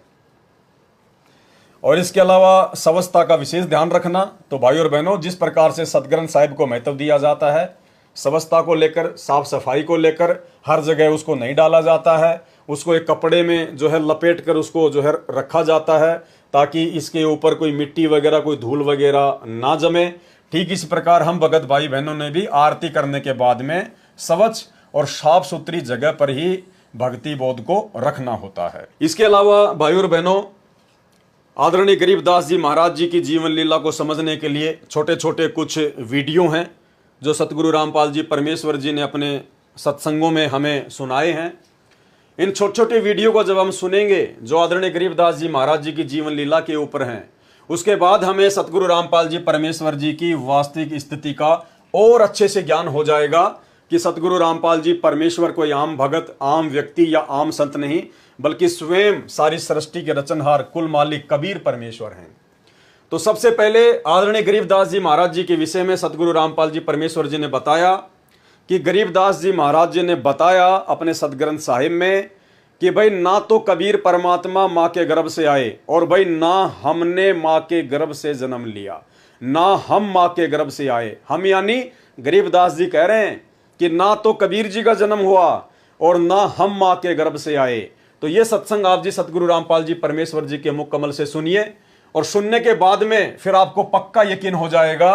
भाई जब आदरणीय गरीबदास जी महाराज जी की माता भी थी, गरीबदास जी महाराज जी के जो है पिताजी भी थे, वो भी एक गांव में आए, उन्होंने लीला की माँ के गर्भ से जन्म लेने की, दुनिया की दृष्टि को धोखा देते हुए। गरीबदास जी महाराज जी ने शादी भी की, उन्होंने 6 बच्चे भी उत्पन्न किए, और उसके बाद भी वो कह रहे हैं कि भाई हम माँ के गर्भ से नहीं आए। तो भाइयों और बहनों, आपको सतगुरु रामपाल जी परमेश्वर जी का वही लीला में जीवन बहुत अच्छे से समझ में आएगा। जब गरीबदास जी महाराज जी ऐसी लीला 350 साल पहले कर सकते हैं, परमात्मा हो सकते हैं, तो भाइयों और बहनों फिर सतगुरु रामपाल जी परमेश्वर जी के परमात्मा होने में भला कहाँ दिक्कत है। तो सुनिए गुरुदेव भगवान के मुख कमल से। प्रमाण दे रहे गरीबदास जी कि कबीर साहब माँ का पैदा नहीं हुई थी और ना हम गर्भ में आए भाई, शब्द स्वरूपी रूप हम। इसके अलावा सतगुरु रामपाल जी परमेश्वर जी ने सत्संग में बताया कि ग्रंथ साहिब में लिखा हुआ है, जिसमें बीच बीच में आदरणीय गरीबदास जी महाराज जी ने यह प्रमाणित किया है कि मैं ही कबीर साहिब हूं, मैं कबीर परमात्मा हूं। आदरणीय गरीबदास जी ने स्वयं के विषय में प्रमाणित किया है कि मैं कबीर परमात्मा हूं। सुनिए छोटा सा सत्संग सतगुरु रामपाल जी के मुख कमल से, उसके बाद आपको यकीन हो जाना चाहिए कि जब गरीबदास जी महाराज जी ऐसी लीला करते हुए परमात्मा हो सकते हैं, बंदी छोड़ हो सकते हैं, तो सतगुरु रामपाल जी परमेश्वर जी के तो परमात्मा होने में कोई संशय ही नहीं है। हम ही दिल दरिया हैं बाई, हम ही बिंदु सिंध गर्क छाई, हम ही लहर तरंग उठावें, हम प्रगट हम ही छिप जावें, हम ही गुप्त गुज गंभीरा, हम ही अवगत हमें कबीरा। अब बंदी छोड़ा अपना भी भेद दें गरीबदास जी कि मैं कबीर हूं और भाई मैं पूर्ण ब्रह्म परमात्मा हूं। या गरीबदास जी भी यही प्रमाण यानी गुप्त रूप में कभी कहीं कहीं अपना प्रमाण दे जाते हैं। हम ही मुर्जी व मैदानी, हम ही शब्द महोदद खानी, हम ही गर्जें हम ही बरसें, हम ही कुल्प जड़ें हम नरखें, हम ही कुची हम ही ताला, हम ही मानक हीरे लाला, हम ही श्राप जौहरी कैया, हमरे हाथ लेखनी बैया। मेरे हाथ में सारे कर्म हैं आपके, हाथ का तात्पर्य कि मैं कहूंगा जब इनकी पार नहीं बसाओगी, ना ब्रह्मा की, ना विष्णु की, ना निरंजन की, जब मेरे हाथ में कलम मेरे हाथ में है और उसी समय पकड़ के न्यू कर दूंगा पूरी बही का ऊपर का, चल भाई आ जाओ मार। जिसने सार नाम ले लिया और सार शब्द पूरे अपने मारे संत ने ले लिया और उसकी फिर मर्यादा में गुरु शिष्य की जो मर्यादा होती है उसमें रहे, जब जाकर बात बनेगी। वो नहीं नाम ले लिया गुरु की तर आपकी तो मरो बुलाए तो भी ना आवे, हुआ बात नहीं भाई। कति सरदड़ की बाजी ला दे। महाराज कहे सर्वस सौंप देत साहेब को काज जिनों के सरिया, जो सर्वस कहते हैं मम संत मुझे जान मेरा स्वरूपम, मेरे संत को मेरा ही स्वरूप समझना। जब बात बनी इन्हों ना सोचियो कि मैं न सोचो कबीर बन गया ना, मैं तो बताऊं सुन के नियम है ये, आगे थारी मर्जी तुम क्या सोचो क्या करो कैसे करो, ये नियम संविधान बता रहे हैं उनके। हम ही भगली हम ही कोतवाल हम ही काजी, हम ही भगले गुरु हैं बाजी, ये सब खेल हमारे किए हमसे मिले सुनिश्चय जिए। ये सब हमारे खेल बनाए हुए से, निरंजन हमने बनाया और ये किस ब्रह्मंड इसको बनाकर हमने दिया, नो कहा हमसे मिले सो निश्चय जिए। इसके अलावा भाइयों और बहनों, आपने आदरणीय गरीबदास जी महाराज और राम राय जी के ऊपर एक सत्संग सुना होगा, झूमकरा का अंग। झूमकरा तत्व ज्ञान कोई ना कह रे झूमकरा, ये पैसे ऊपर नाच सुनो रे झूमकरा। यानी गुरुदेव भगवान ने सत्संगों में बताया और गरीबदास जी के सदग्रंथ साहिब में भी लिखा हुआ है कि पंजाब से एक व्यक्ति गरीबदास जी के भगत के मुख कमल से सुबह का नित्य नियम सुनकर बड़ा प्रभावित हुआ और उन्होंने गरीबदास जी महाराज जी का पूरा एड्रेस ले लिया कि ऐसे महापुरुष से तो मिलना चाहिए। और वो राम राय नाम का व्यक्ति, राम राय उर्फ झूमकरा, गांव में उसको झूमकरा कहा करते थे, वो गरीबदास जी से मिलने के लिए आ जाता है। और उस सारी कहानी का आप और हमें पता है कि किस प्रकार से वो गरीबदास जी से मिलने के लिए इतना आतुर था कि वो उनसे मिलने के लिए खेतों में चल पड़ता है। उधर से आदरणीय गरीबदास जी महाराज जी आ रहे थे अपने सिर पर पशुओं का चारा लेकर, भरोटा लेकर। अब गरीबदास जी तो अंतर्यामी थे, जानी जान थे, परमात्मा थे। उनको मालूम था कि इस भगत के मन में साधु संत महात्माओं की जो वेशभूषा है वो अलग ही प्रकार की है। वो ये सोचकर आया था कि कोई बहुत पहुंचे हुए महात्मा होंगे, सिर पर या तो बड़ी बड़ी जटा होगी, चेहरे पर बड़ी बड़ी दाढ़ी मूंछ होगी, या बिल्कुल साफ करवा रखा होगा, पीताम्बर पहन रखा होगा, भगवा पहन रखा होगा, कान वगैरह छिदवा रखे होंगे, धूणा वगैरह लगा के बैठता होगा। तो ऐसी धारणा राम राय के मन में थी गरीबदास जी से मिलने से पहले।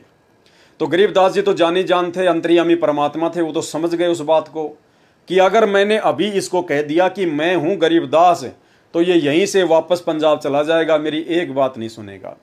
तो गरीबदास जी ने कहा कि चलो जी मैं मिलाता हूं आपको गरीबदास जी से, और राम राय को लेकर वापस अपने घर पर आ गए। घर पर आने के बाद में उनके जो भगत थे आदरणीय गरीबदास जी के, वो उनके लिए नहाने के लिए पानी वगैरह की व्यवस्था करने लगे। तो राम राय ने पूछा भाई गरीबदास कौन सा है? तो एक भगत ने कहा रे बावड़े यही तो है जो तेरे साथ में आया है, यही तो है महाराज जी। तो राम राय का तो सिर चकरा गया, माथा पकड़ लिया, बोला भाई खोदा पहाड़ निकली चुहिया, ये महाराज, इसको किसने महाराज बना दिया, किसने साधु बना दिया? ये तो मेरे जैसा किसान है, इसके पास में ज्यादा जमीन होगी, मेरे पास में थोड़ी जमीन है। उसके बाद आदरणीय गरीबदास जी महाराज जी ने अपने सभी सेवकों को काम पर लगा दिया और नहाने के लिए जो बाल्टी रखी हुई थी वो नहाने लग गए। नहाने के बाद में जब वो अपनी धोती बांधने लगे तो आदरणीय गरीबदास जी महाराज जी ने अपनी उंगली पर चोट लगने का अभिनय करते हुए पास में बैठे हुए झूमकरा उर्फ राम राय से कहा कि वे राम राय मेरी उंगली के चोट लग गई, मेरी धोती के गांठ लगा दे, यानी मेरी धोती बांध दे। तो राम राय ने जैसे ही धोती बांधना शुरू किया और वो गांठ लगाने लगा तो धोती का जो पल्लू था, जो गांठ थी, वो आर पार हो जाती। अब राम राय ने देखा शायद मेरी आंखों का धोखा है, उसने फिर से वो गांठ पूरे शरीर पर कपड़ा लपेट कर और जैसे गांठ मारना शुरू की, वो गांठ, वो कपड़ा गरीबदास जी के पूरे शरीर के आर पार हो गया और वो गांठ लग गई।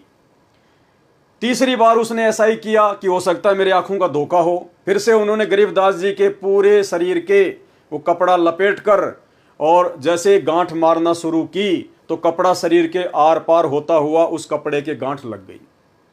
फिर राम राय ने ऊपर देखा तो राम राय जी श्री विष्णु जी के भगत थे, विष्णु जी की भक्ति किया करते थे और परमात्मा का विधान है कि इस मोक्ष के टाइम से पहले, इस बिचली पीढ़ी वाले समय से पहले जो भी भगत जिस भी भगत की, अवतार की या किसी की भी वो पूजा करता है अपना इष्ट मानकर, परमात्मा उसी रूप में उसको दर्शन दिया करते थे। तो जैसे ही झुमकरा ने ऊपर देखा, क्योंकि गरीबदास जी ने कहा, अरे भाई झुमकरा क्या हुआ, अरे मैं तो तेरे जैसा एक किसान हूं, तेरे जैसा जमींदार हूं, तेरे से गांठ क्यों नहीं लग रही।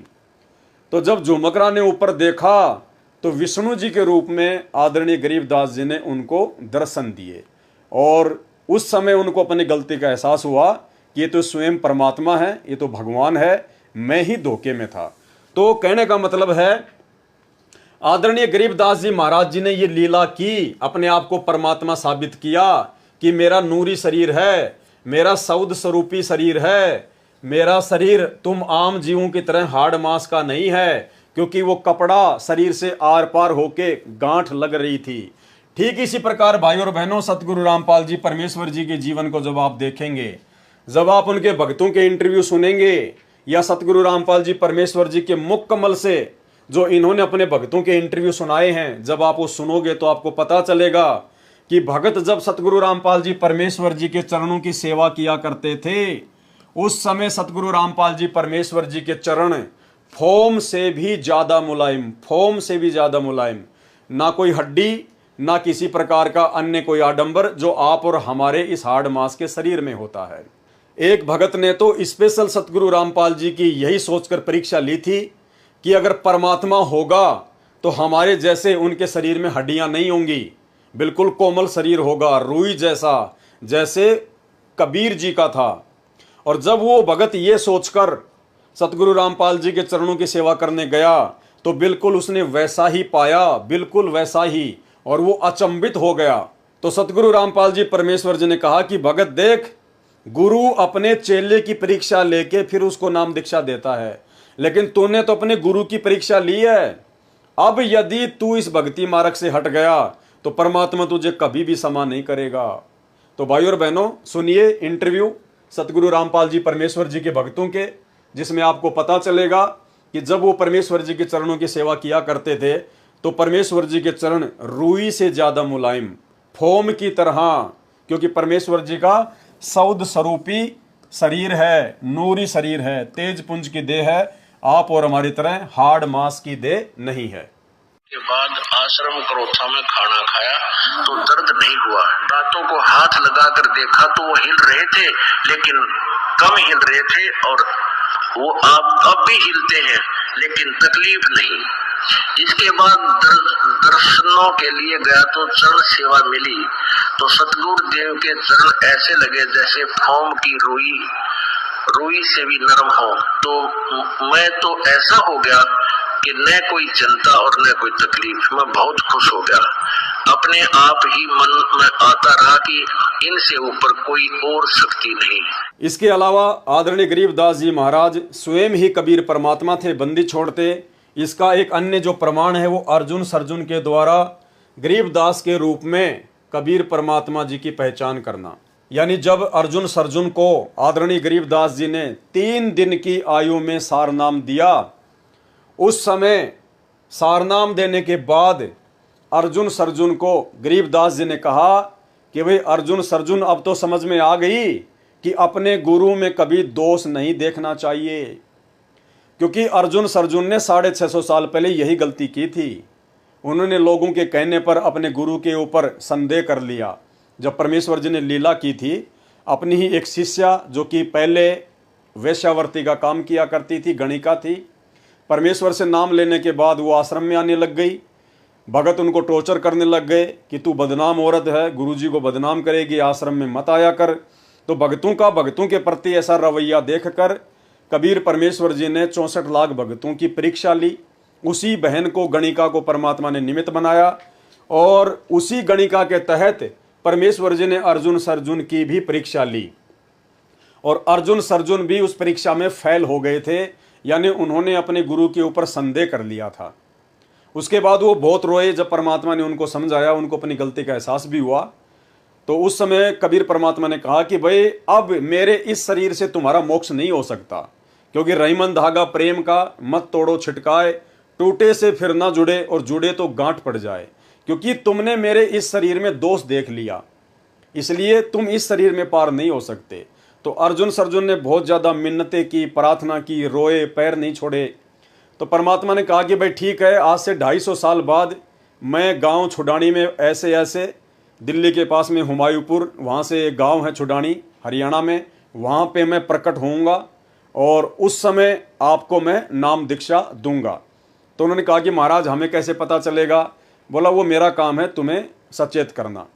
तो जब गरीबदास जी महाराज जी आए, कबीर परमात्मा गरीबदास जी के रूप में गांव छुडानी में सन 1717 में आए, और जब 3 दिन के ही थे शिशु रूप में, उसी समय उन्होंने सौपन के माध्यम से अर्जुन को संदेशा दिया कि भाई मैं आ चुका हूं, आ जाओ।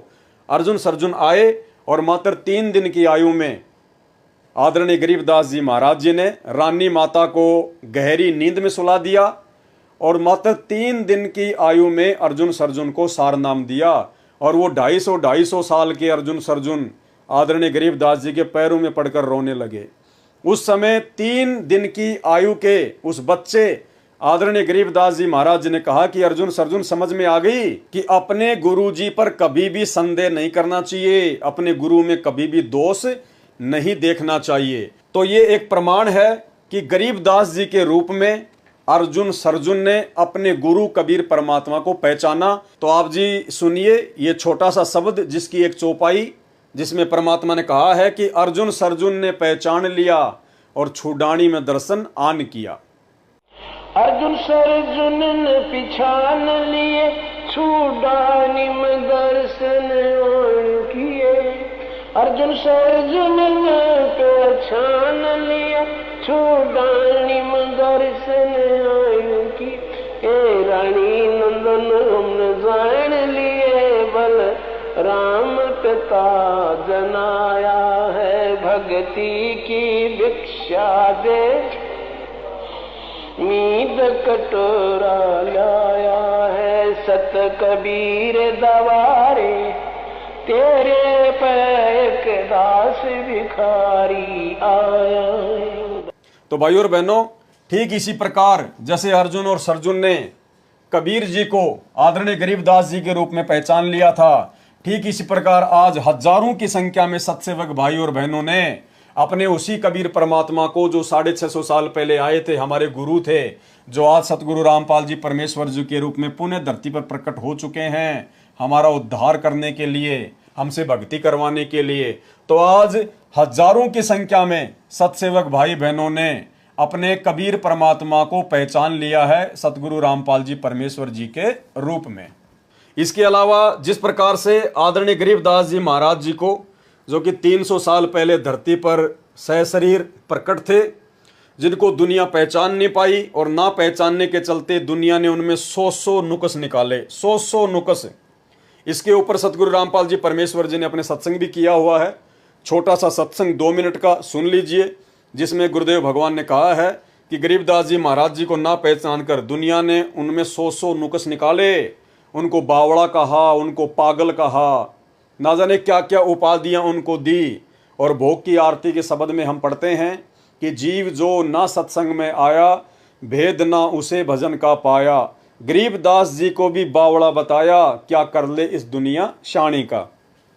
उसके बाद आपको यकीन हो जाना चाहिए कि दुनिया तो ऐसी ही है, दुनिया का काम है केवल नुक्स निकालना। लेकिन जिन आत्माओं को ज्ञान समझ में आ गया, जो परमात्मा के विशेष हीरे मोती लाल हैं, जिन आत्माओं के लिए परमात्मा युगों युगों से भटक रहा है, वो आत्मा अपने परमेश्वर जी को पहचान चुकी हैं, जान चुकी हैं, सतगुरु रामपाल जी के रूप में उनकी पहचान कर चुकी हैं। तो सुनिए आदरणीय गरीबदास जी महाराज जी के विषय में दुनिया वालों के विचार, और उसके बाद में यही स्थिति आज सतगुरु रामपाल जी परमेश्वर जी के प्रति लोगों की बनी हुई है, उनकी आध्यात्मिक ना समझी के चलते। गुरु को अपना शिष्य प्यारा हो है, अगर कोई शिष्य हो तो इसलिए अपने हंस को निकालने की खातिर कितने दुख पाए, कोरडे खाए, बांदी बन गए, और हम नीच आत्मा फिर भी नहीं समझ पाते। फिर जब गुरु के रूप में कोई आता है संत, उसको फिर ऐसे ही व्यक्ति उसमें 100 कसूर और उसमें 100 प्रक्रिया उल्टी मानकर उसकी निंदा करके अपना कर्म और धर्म नष्ट कर जाते हैं। गरीबदास जी महाराज आए तब भी उसमें लोगों ने, हमारे जैसी नीच आत्माएं उस समय भी रही होंगी, पता नहीं उनके बारे में क्या क्या होगा। दुनिया को ठगता है, ऐसे करता है, गुमराह करता है, ये कहां से ज्ञान लिया एक धोती कुर्ते वाला। आज उसी गरीबदास के आगे नाक रगड़ रगड़ के अपनी मन्नत पूरी की करवाई जा रही है। बंदी छोड़ कहते हैं कि अगर जब वो शरीर में थे, बंदी छोड़ की बातों पर विश्वास करके पूरी रूप से उसको परमात्मा स्वरूप मान लेते थे तो भगवान ही, लेकिन उस समय स्वीकार नहीं किया। उस समय स्वीकार कर लेते तो हम सतलोक में होते, तब तो हम सियाणे बने, होशियार बन गए, और यही कारण है चौथे युग में धक्के खा रहे। इसके अलावा भाइयों और बहनों, आदरणीय गरीबदास जी महाराज 12वें पंथ के संचालक थे, 12वें पंथ के संचालक। और दूसरी तरफ सतगुरु रामपाल जी परमेश्वर जी उसी 12वें पंथ में आगे चलकर 17 फरवरी 1988 को आए और सन 1994 से उन्होंने यथार्थ 13वां कबीर पंथ शुरू किया। यानी गरीबदास जी ने 12वें पंथ को शुरू किया और उसी 12वें पंथ में अपनी वाणी के अकॉर्डिंग कि 12वें पंथ हम ही चल आवें, सब पंथों को मिटाकर एक ही पंथ चलावें। 650 साल पहले कबीर जी ने धर्मदास जी से कहा था, कबीर सागर में लिखा हुआ है कि 12वें पंथ में हम ही चलावें। यानी गरीबदास जी के द्वारा जो 12वां पंथ चलाया जाएगा, उस 12वें पंथ में आगे चलकर मैं कबीर स्वयं ही आऊंगा और एक नया 13वां कबीर पंथ चलाऊंगा। तो 17 फरवरी 1988 को परम पूज्य परमेश्वर सतगुरु रामपाल जी एक आम भगत की भूमिका करते हुए और एक अच्छी आत्मा आदरणीय राम देवानंद जी को अपना मुंह बोला गुरु बनाते हुए इन्होंने 12वें पंथ में प्रवेश किया 17 फरवरी 1988 को। और सन 1994 से नाम दीक्षा देना शुरू करके इन्होंने यथार्थ 13वें कबीर पंथ को शुरू किया। तो भाइयों और बहनों, ये कुछ पॉइंट हैं जिन पॉइंटों को आधार बनाकर हम भगत आसानी से समझ सकते हैं कि वर्तमान में भक्ति मार्ग में सतगुरु रामपाल जी परमेश्वर जी की क्या भूमिका है। और जब तक हमें अपने गुरु जी पर संदेह होगा, जब तक हमें अपने गुरु पर शंका होगी कि क्या पता मेरे गुरु जी खुद परमात्मा है या नहीं है, क्या पता मेरे गुरु जी कबीर जी के द्वारा भेजे गए को संत हों, कबीर जी के दास हों, कबीर जी के प्रतिनिधि हों, अगर इस प्रकार की ऊंच नीच वाली भावना भगत के अंदर रहेगी, वो भगत कभी भी भक्ति मार्ग पर सफल नहीं हो पाएगा। क्योंकि भक्ति का मूल होता है सतगुरु। सतगुरु के बिना भक्ति नहीं चलती, सतगुरु के बिना भगत को काल आगे जाने का रास्ता नहीं देता। और सतगुरु की भूमिका केवल वही निभा सकता है जो काल से ऊपर होता है, जो अकाल होता है। और काल से ऊपर जो अकाल है वो स्वयं कबीर परमात्मा है, जो स्वयं ही सतगुरु का रूप धारण करके धरती पर प्रकट होता है। साहिब से सतगुरु भय, सतगुरु से भय संत, धर धर वेख विशाल अंग, वो खेल आदि और अंत। और परमात्मा कबीर जी स्वयं कहते हैं कि गुरु और गोविंद दो नहीं भाई, जो दो समझेगा वो दो जग में जाई, वो भगत भक्ति करते करते भी नरक में जाएगा। इसलिए भक्ति मार्ग में यदि हमने सफल होना है तो सतगुरु जो स्वयं ही कबीर परमात्मा होते हैं, हमने उनको कबीर परमात्मा के रूप में हृदय से स्वीकार करना पड़ेगा, अन्यथा हमारी भक्ति शुरू भी नहीं होगी, 2 कदम भी आगे नहीं चल सकती है।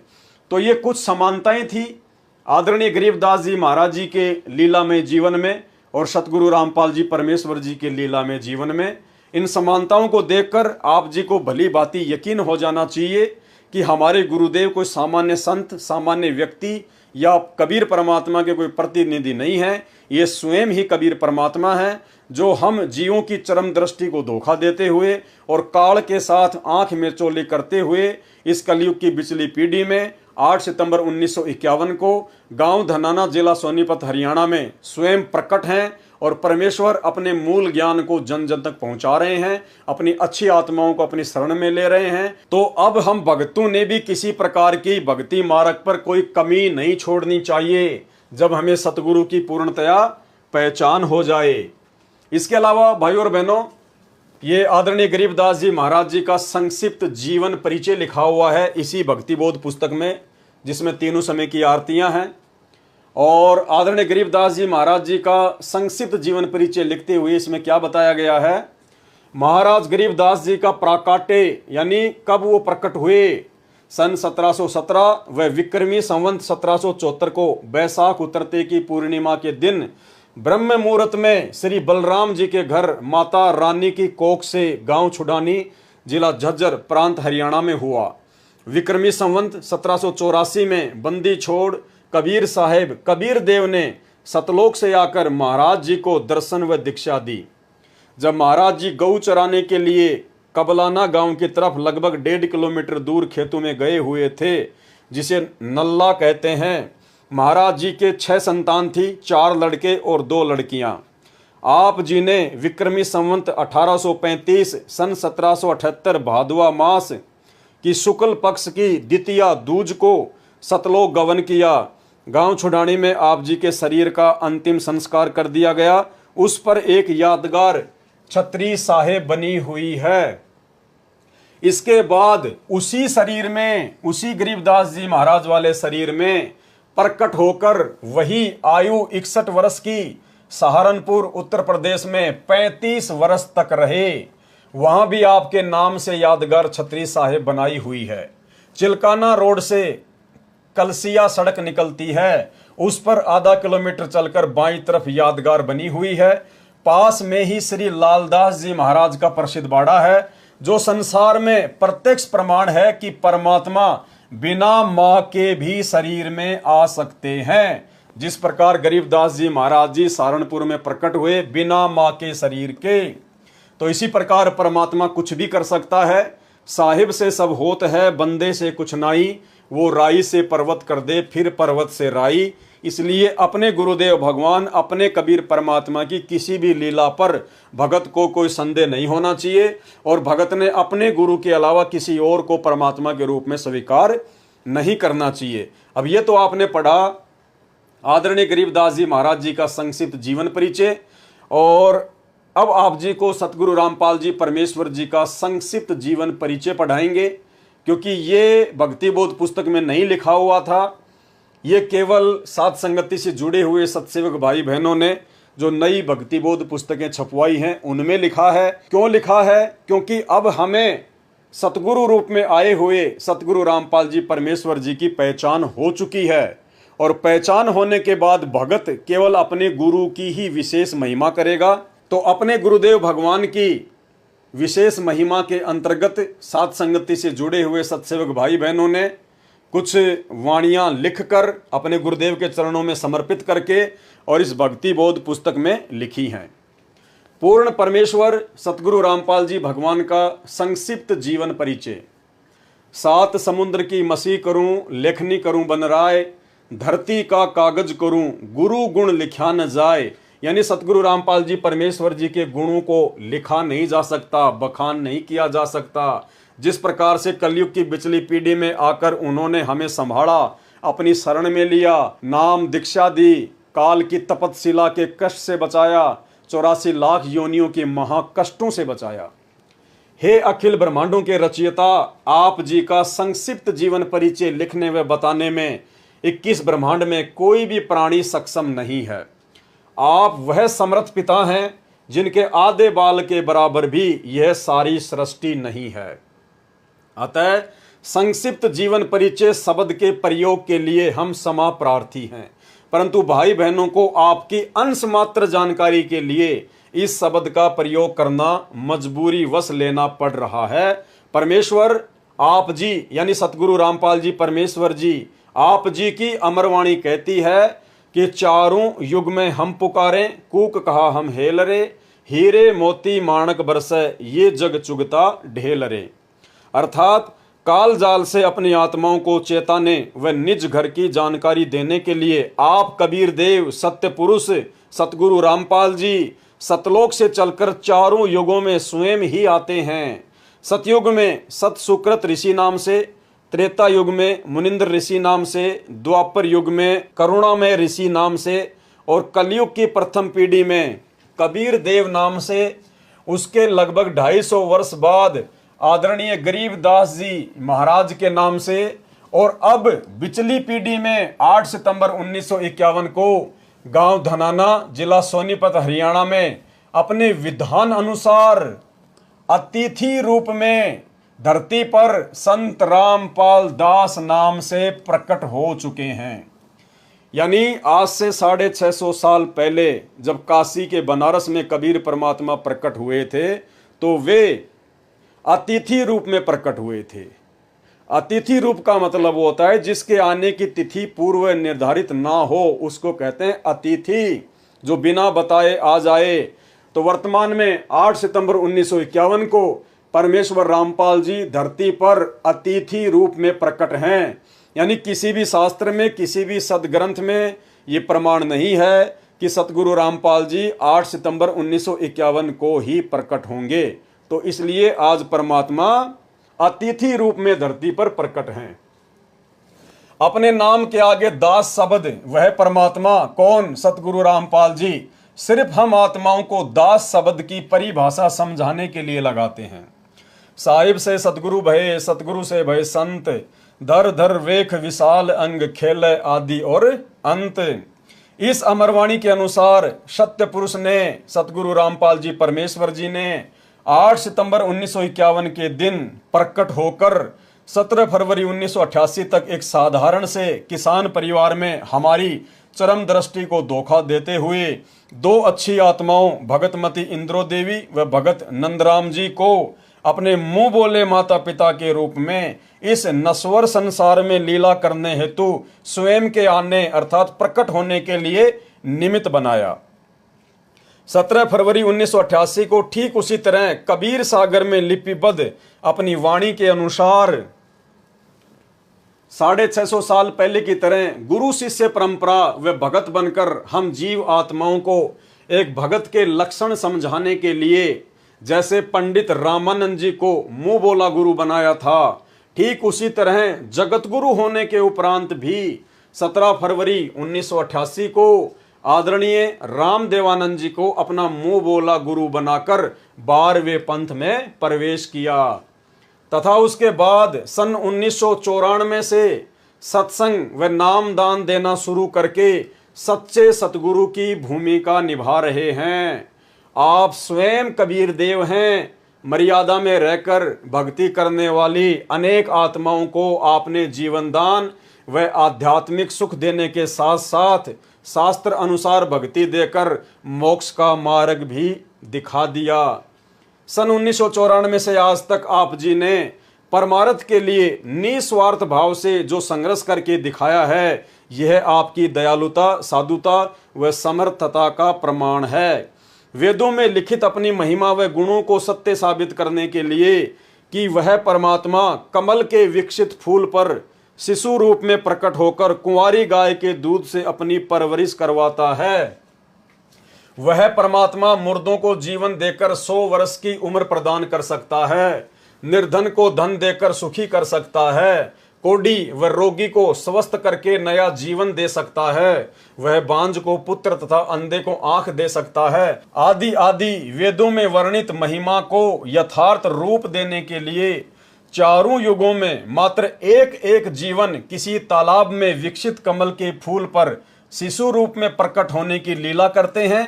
अन्यथा आप जी परमेश्वर सतगुरु रामपाल जी भगवान को किसी तालाब या कमल के फूल या शिशु रूप में प्रकट होने की कोई आवश्यकता नहीं है। आप जी जब चाहें, जहां चाहें, जिस रूप व अवस्था उम्र में प्रकट होना चाहे हो सकते हैं। जैसे नानक जी को बेई नदी व धर्मदास जी को मथुरा में जिंदा महात्मा के रूप में प्रकट होकर ज्ञान समझाया। 1392 में प्रकट होकर तैमूर लंग को 7 पीढ़ी के राज्य का आशीर्वाद दिया। लगभग 300 वर्ष पहले आदरणीय गरीबदास जी महाराज जी के रूप में प्रकट होकर सदग्रंथ साहिब की रचना की तथा छुडानी गांव में गंगा जी को प्रकट करने तक की अद्भुत लीला की। लगभग 60-65 वर्ष तक छुडानी से निर्वाण होने के बाद 35 वर्ष तक उसी रूप में सहारनपुर उत्तर प्रदेश में अपने प्रिय भगत भूमड़दास सैनी के बाग में रहने की लीला की और आज साक्षात अपने वास्तविक सतलोकीय स्वरूप में सतगुरु रामपाल जी के नाम से 8 सितंबर 1951 से हम सबके समक्ष प्रकट हैं। हे जगतनाथ, आपकी लीला अद्भुत है। हे अविगत परमेश्वर, आप जी की गति को कौन जान सकता है। हे देवों के देव महादेव, आप जी स्वयं अपनी कृपा व आशीर्वाद से अपनी समर्थता व गति का अंश मात्र आभास करवाकर दया करते हैं।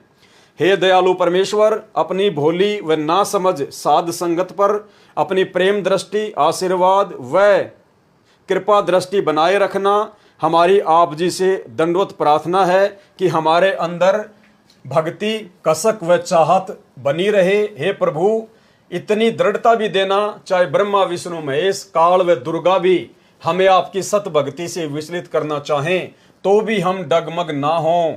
मन चाहता है इस तुच्छ जिव्या से ऐसे ही आपकी महिमा का बखान करते रहें, लेकिन आप अंतर्यामी की महिमा का बखान करने में हम जीव पूर्णतया सक्षम नहीं हैं। बंदी छोड़ सतगुरु रामपाल जी परमेश्वर जी। तो भाइयों और बहनों, कोई शंका हमारे अंदर नहीं रहनी चाहिए कि वर्तमान में सतगुरु रामपाल जी के रूप में साक्षात कबीर परमात्मा नहीं होंगे। स्वयं कबीर परमात्मा ही बैठे हैं। बस आप और हमारी चरम दृष्टि को धोखा देते हुए परमेश्वर इस काललोक में लीला कर रहे हैं, क्योंकि परमेश्वर अपने तत्व ज्ञान से आप और हमारे से हमारी आत्मा की आंखों को खोलकर अपनी पहचान करवाना चाहते हैं और हम भक्तों ने जल्द से जल्द अपने प्रभु की पहचान कर लेनी चाहिए। इसके अलावा भाइयों और बहनों, सतगुरु रामपाल जी परमेश्वर जी की महिमा के अंतर्गत एक भगत है हरियाणा से, सुरेश दास, जो कि सतगुरु रामपाल जी परमेश्वर जी के चाचा का लड़का है। और उनका ये इंटरव्यू है जो ज्ञानगंगा पुस्तक के पेज नंबर 301 पर छपा हुआ है। इस इंटरव्यू को पढ़ने के बाद भी आपकी आंखें खुलेंगी कि सतगुरु रामपाल जी परमेश्वर आप और हमारी तरह कोई हार्ड मास के शरीर वाले सामान्य व्यक्ति या सामान्य संत महात्मा नहीं है। ये सौद स्वरूपी राम है। ये जब चाहें जहां चाहें अपने भगत के लिए प्रकट हो सकते हैं। और वही अद्भुत लीला परमेश्वर ने श्री सुरेश जी के बच्चे के साथ में की। तो चलिए हम परमेश्वर की महिमा पढ़ते हैं, इससे भी हमारी को दृढ़ता मिलेगी। ये ज्ञानगंगा पुस्तक का पेज नंबर 301 है। 11,000 वोल्टेज के तार से छुड़वाना, यानी 11,000 वोल्टेज की जो लाइन होती है बिजली की, यदि व्यक्ति उससे टच हो जाए तो व्यक्ति का जीना मुश्किल होता है, जीना मुश्किल। और यदि किसी प्रकार से वो जी भी गया तो पूरा जीवन खाट पर व्यतीत करता है, खाट पर। 11,000 वोल्टेज की लाइन तो 1 फुट से आदमी को खींच लेती है। मैं भगत सुरेश दास, पुत्र श्री चांदराम, निवासी गांव धनाना, जिला सोनीपत, जो कि फिलहाल शास्त्री नगर रोहतक हरियाणा का निवासी हूं। सतगुरु जी से नाम उपदेश लेने से पहले मेरे घर की आर्थिक स्थिति बहुत कमजोर थी। परिवार का कोई भी ऐसा सदस्य नहीं था जो कि कभी बीमार न रहता हो।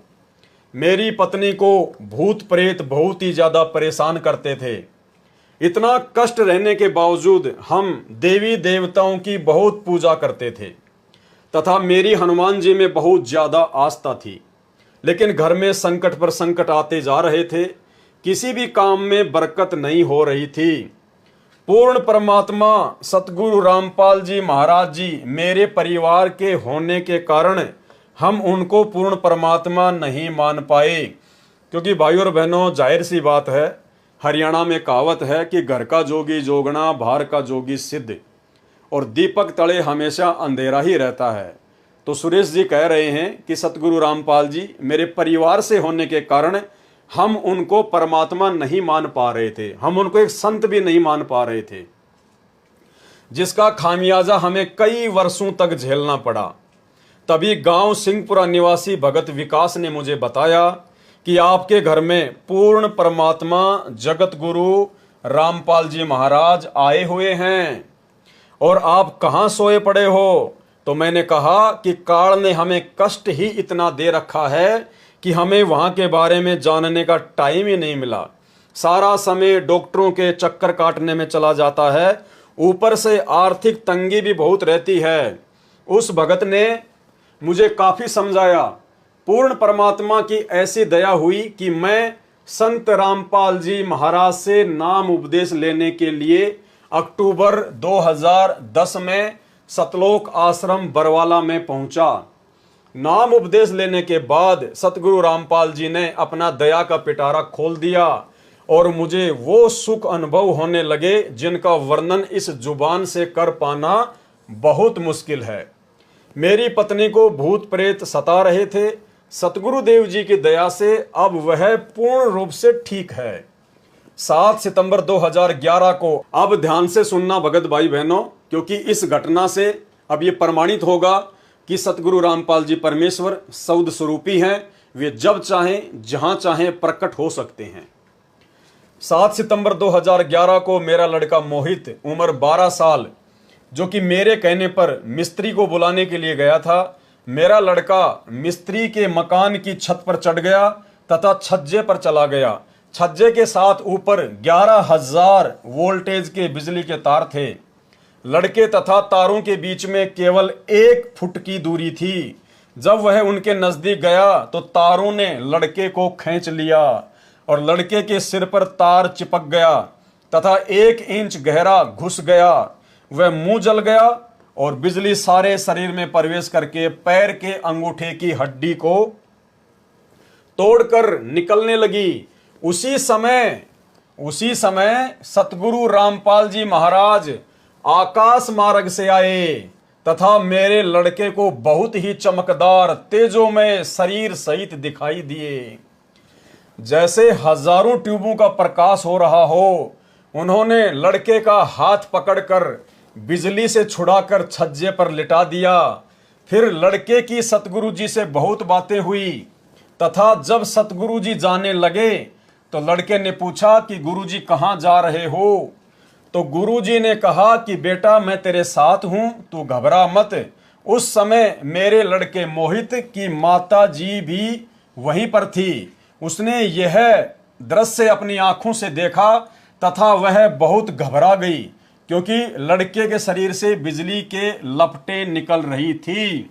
यानी परमेश्वर सतगुरु रामपाल जी जो उस समय किसी आश्रम में बैठे हुए थे, तुरंत परमेश्वर अपने भगत की रक्षा करने के लिए पहुंच गए। पहुंचूंगा क्षण एक में जन अपने के काज, हिरणा कुश उधर उदारिया, नरसिंह ज्यों धर ल्यूं साज। तो ये परमेश्वर है, नूरी शरीर है, सौद स्वरूपी राम है, स्वयं ये बंदी छोड़ है। और ऐसे ऐसे ना जाने कितने करतब, कितनी लीलाएं, कितने इस प्रकार के अद्भुत ये करिश्मे सतगुरु रामपाल जी परमेश्वर जी ने जब से उन्होंने अपना 13वां पंथ शुरू किया है सन 1994 से, ना जाने कितनी अद्भुत लीलाएं परमेश्वर ने अपने भक्तों के साथ में की हैं। उसके बाद हम लड़के को पीजीआई रोहतक हॉस्पिटल में लेकर गए। वहां पर भी लड़के को गुरुजी दिखाई दिए। वह मेरे लड़के ने कहा कि गुरुजी मेरे साथ है, आप घबराओ मत। यदि आज हम गुरुजी की शरण में नहीं होते तो हमारा लड़का आज जिंदा नहीं होता तथा मेरी पत्नी को भी प्रेत मार डालते। हम उजड़ने से बच गए। यह सतगुरु रामपाल जी महाराज जी की ही दया है। सर्व पाठकों से प्रार्थना है कि मेरी सत्य कथा को पढ़कर आप जी भी सतगुरु रामपाल जी महाराज जी के शरण में आकर अपना समय रहते कल्याण कराएं तथा प्रारब्ध में लिखे कर्मों के कारण जो घटनाएं घटनी होती हैं उनसे पूर्ण रूप से बचोगे। सतगुरु रामपाल जी महाराज के सत्संग वचनों में मैंने सुना था कि पूर्ण परमात्मा कबीर जी बंदी छोड़ हमारे सर्व पापों को नाश कर देते हैं। ऐसा ही प्रमाण ऋग्वेद मंडल 10 सूक्त 161 मंत्र 2 में तथा मंडल 9 सूक्त 80 मंत्र 2 में भी लिखा है कि यदि किसी रोगी की प्राण शक्ति क्षीण हो चुकी है, जिस प्रकार भगत सुरेश दास के बच्चे मोहित की जो प्राण शक्ति थी वो खत्म हो चुकी थी, उसके बाद मोहित का जीवन शेष नहीं था तथा उसकी आयु भी शेष न रही हो, तो उसके प्राणों की रक्षा करूं तथा उसे 100 वर्ष आयु प्रदान करके अर्थात उसकी आयु बढ़ाकर साधक को सर्व सुख प्रदान करता हूं। सजनों, सतगुरु रामपाल जी महाराज ने अपने अमृत वचनों में यह भी बताया है कि प्रत्येक प्राणी अपने किए कर्मों के अनुसार ही सुख व दुख प्राप्त करता है। दुख तो पाप कर्मों का फल है तथा सुख पुण्य कर्मों का फल है। अभी तक सर्व संत आचार्य गुरु यही कहते हैं कि जो प्रारब्ध कर्म का भोग है वह तो प्राणी को भोग कर ही समाप्त करना होगा। हे सभ्य पाठकों, सतगुरु रामपाल जी महाराज कहते हैं कि पाप कर्म से दुख होता है। यदि पाप कर्मों का नाश हो जाए तो दुख का स्वतः ही अंत हो जाता है। यदि भक्ति करते करते भी पाप कर्म का फल अर्थात दुख भोगना ही पड़े तो भक्ति की आवश्यकता ही समाप्त हो जाती है। 7 सितंबर 2011 को हमारे प्रारब्ध कर्म के पाप के कारण मेरे पुत्र मोहित की मृत्यु होनी थी। हमारे सतगुरु रामपाल जी महाराज जी की कृपा से परम पूज्य कबीर परमेश्वर जी ने हमारे पाप का नाश कर दिया तथा मेरे बच्चे की जीवन रक्षा करके आयु बढ़ा दी। यदि 7 सितंबर 2011 को प्रारब्ध कर्म के फल स्वरूप मेरा बेटा मर जाता तो हम सर्व परिवार के सदस्य भक्ति त्याग देते तथा नास्तिक हो जाते, क्योंकि हमें उस समय परमात्मा का पूर्ण ज्ञान नहीं था। अब भगवान पर अत्यधिक विश्वास हो गया है। यह भी विश्वास हो गया है कि परम पूज्य कबीर जी ही परमेश्वर हैं। ये पाप नाशक, सर्व सुखदायक व पूर्ण मोक्षदायक हैं तथा सतगुरु रामपाल जी महाराज उन्हीं के भेजे उनके अवतार हैं। अब ठीक है भाई और बहनों, उस समय इस आत्मा को भगत सुरेश दास को सतगुरु रामपाल जी परमेश्वर जी की वास्तविक परमात्मा वाली स्थिति का ज्ञान नहीं था। इसलिए ये कह रहे हैं कि कबीर परमात्मा ने सतगुरु रामपाल जी को भेजा है, अर्थात इन्होंने संत रामपाल जी को कबीर जी का भेजा हुआ अवतार यहाँ पर जो है वो बताया है। लेकिन ऐसा नहीं है। आप जी को धीरे धीरे सब कुछ समझ में आ रहा होगा और आगे भी आ जाएगा कि परमेश्वर के अवतार की भूमिका कोई नहीं कर सकता। अवतार केवल काल भेजता है।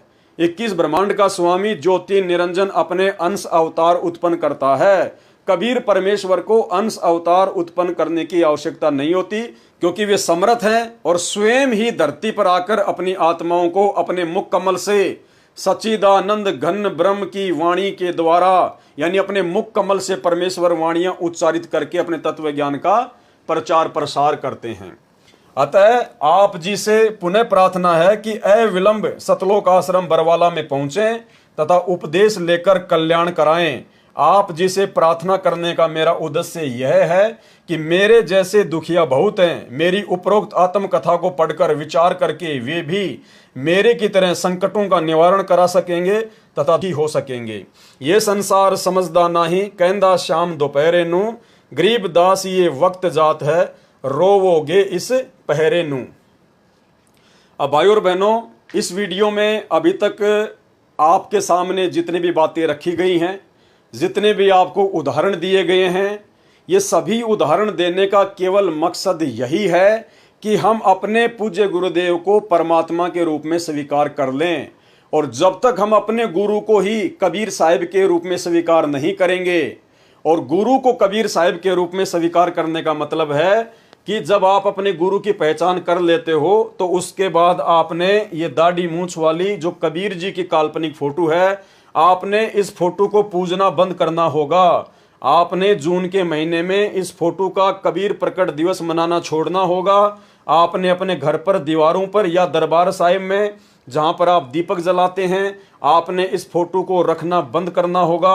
आपने इस फोटो को या तो जल प्रवाह कर देना है या घी लगाकर अग्नि में सवा कर देना है, क्योंकि परमात्मा कहते हैं एक कै सादें सब सदें, सब सादे सब जाए, और माली सींचे मूल कूं फले फूले अघाए। माली यानी जो ज्ञानी भगत होगा, जो संत सुजान होगा, वो केवल मूल की पूजा करेगा, और भक्ति का मूल है सतगुरु रामपाल जी परमेश्वर जी। तो आप सभी भाई बहनों को ये बात अपने दिल में दृढ़ता के साथ में बैठा लेनी चाहिए कि वर्तमान में इस ज्योति निरंजन के 21 ब्रह्मांड में सतगुरु रामपाल जी के अलावा दूसरा कोई कबीर भगवान, दूसरा कोई कबीर परमात्मा कहीं भी नहीं है। और यदि कहीं होगा तो वो भी सतगुरु रामपाल जी परमेश्वर जी का ही रूप होगा, क्योंकि ये परमात्मा अनंत कलाओं के स्वामी हैं। ये चाहे जितने रूप बना सकते हैं। जब काल अपने 1000 रूप बना सकता है एक ही समय में, अक्सर पुरुष एक ही समय में 10,000 रूप बना सकता है, तो सतगुरु रामपाल जी परमेश्वर जी तो अनंत कोटि कलाओं के स्वामी हैं। ये तो प्रत्येक आत्मा के साथ में अपने अरबों खरबों रूप बनाकर एक ही समय में खड़े हो सकते हैं।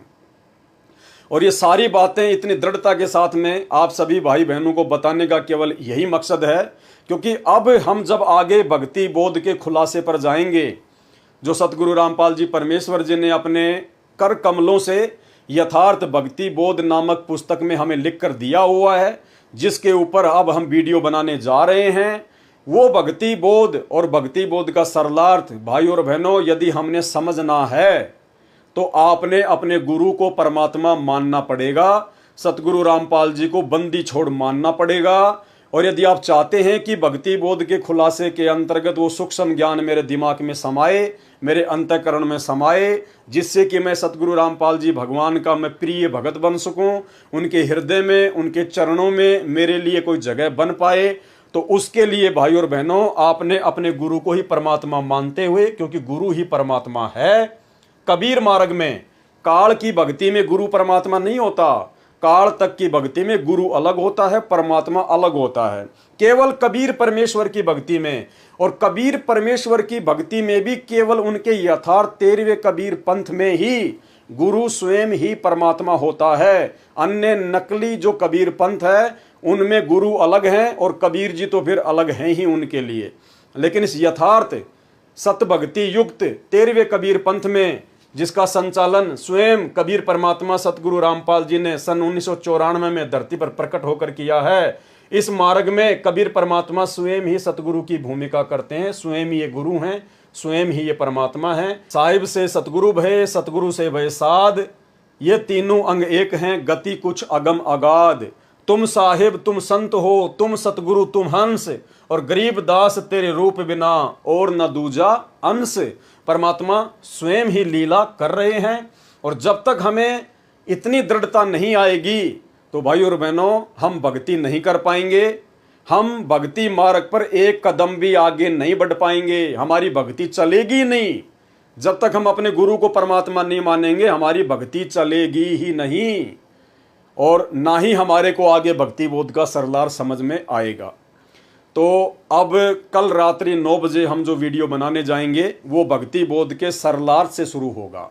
अभी तक तो आपने केवल आदरणीय गरीबदास जी महाराज जी की जीवन लीला पढ़ी, और उससे पहले सतगुरु रामपाल जी परमात्मा ने जो भक्ति और साधना के विषय में जो मोटी मोटी बातें हमें बताई है, जो भक्ति बोध के खुलासे से पहले आप और हमारे लिए जानना बहुत ही ज़रूरी था। तो अभी तक ये जो भी 2-3 वीडियो बने हैं ये तो भक्ति बोध के खुलासे से पहले आप और हमारे अंतःकरण में ये बात दृढ़ता के साथ में समा जाए कि हाँ, जो भक्ति हम वर्तमान में कर रहे हैं यही भक्ति है, इसके अलावा सृष्टि में दूसरी कोई मोक्ष की भक्ति नहीं। और जो सतगुरु हमें सतगुरु रामपाल जी के रूप में आज मिले हैं, जिनकी हम शरणागत हैं, इनके अलावा दूसरा कोई कबीर भगवान नहीं, कोई कबीर परमात्मा नहीं। और अब हमने अपने गुरु जी के प्रत्येक वचन पर ब्लाइंड फेथ कर लेना चाहिए, अंधविश्वास कर लेना चाहिए। दुनिया भोके तो भोके, दुनिया जो मर्जी बोले हमारे बारे में या हमारे पूज्य गुरुदेव भगवान के बारे में, क्योंकि दुनिया तो बावड़ी है। भगत को दुनिया पागल नजर आती है ज्ञान आधार से, और जगत को भगत पागल नजर आता है उस जगत वाले भाई बहनों की अज्ञानता के चलते।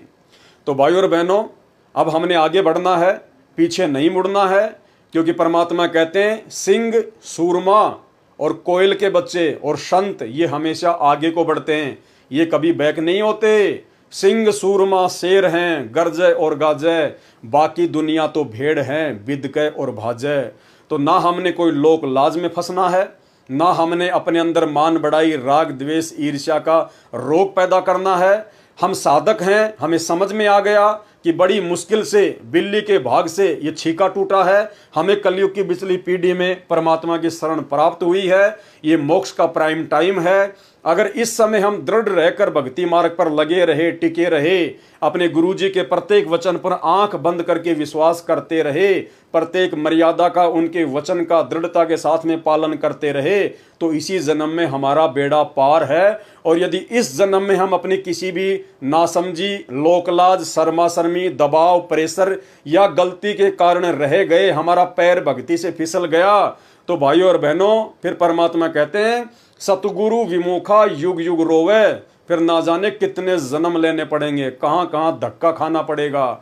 आज हम सारी प्रोसीजर को पार करके इस समय में आए हुए हैं, और यदि पैर फिसल गया तो जो भक्ति आज हमने कर ली है, इस भक्ति का इतना जबरदस्त फल मिलेगा, हजारों युगों तक तो हम ब्रह्मलोक में रहेंगे, फिर स्वर्ग में रहेंगे, फिर ना जाने ब्रह्मा विष्णु महेश बनेंगे। परमात्मा कहते हैं ये काल फिर तुम्हारे को शिखर में टांग देगा, फिर धरती पर पटकेगा, राजा महाराजा बनाएगा, पूरी पृथ्वी का राजा बनाएगा। कभी हम मानधाता राजा बनेंगे, कभी श्री रामचंद्र बनेंगे, कभी हम लोग विश्वामित्र बनेंगे, कभी हम दुर्वासा बनेंगे, और फिर 84 लाख योनियों में धक्के खाते खाते फिर इस कलयुग की बिचली पीढ़ी में ना जाने किस युग युगांतर के बाद हम इसी घसियारे वाली, निर्धन व्यक्ति वाली, हैंड टू माउथ व्यक्ति वाली स्थिति में आएंगे, और ना जाने फिर उस कलयुग की बिचली पीढ़ी में वो परमात्मा हमें संभाले ना संभाले, मनुष्य जन्म दे ना दे, क्योंकि ये आप और हमारे हाथ की बात नहीं है कि हम इस परमात्मा को जब चाहे हम इसको पकड़ लेंगे। ये तो स्वयं परमात्मा की रजा होती है, उनकी विशेष मेहर होती है। वरना वर्तमान में हमें जो कलयुग की बिचली पीढ़ी में ये मनुष्य जन्म प्राप्त है, ये कोई योग या संयोग नहीं है, ये परमेश्वर जी के द्वारा जबरदस्ती जोड़ा गया महासंयोग है। अरे कलयुग की बिचली पीढ़ी, उसमें हमें मनुष्य जन्म और सतगुरु रामपाल जी का भी वर्तमान समय में आना, उसके बाद 8 अरब की जनसंख्या में से हमें अपनी शरण में लेना, शरण में लेके साध संगति से जोड़ना।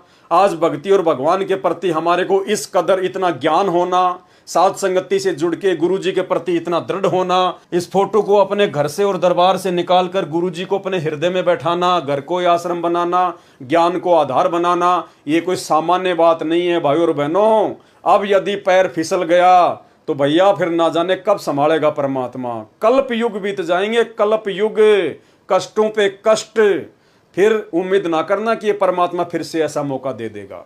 तो भाई और बहनों, भक्ति बोध के सरलार्थ के खुलासे के ऊपर आगे वीडियो बनाने से पहले ये बातें आप सभी भाई बहनों को जो परमेश्वर जी ने लिखी हुई हैं, और दास को जो परमात्मा ने थोड़ी बहुत सद्बुद्धि बख्शी हुई है, हम सभी भाई बहन जो आपस में मिलकर साध संगति कर सके, मैं भी दृढ़ हो सकूं परमात्मा के भक्ति मार्ग पर, और आप भाई बहनों को भी परमेश्वर के विषय में उन्हीं के आशीर्वाद से 2-4 बातें बताकर आपको भी गुरुदेव भगवान के चरणों के प्रति समर्पित कर सकूं।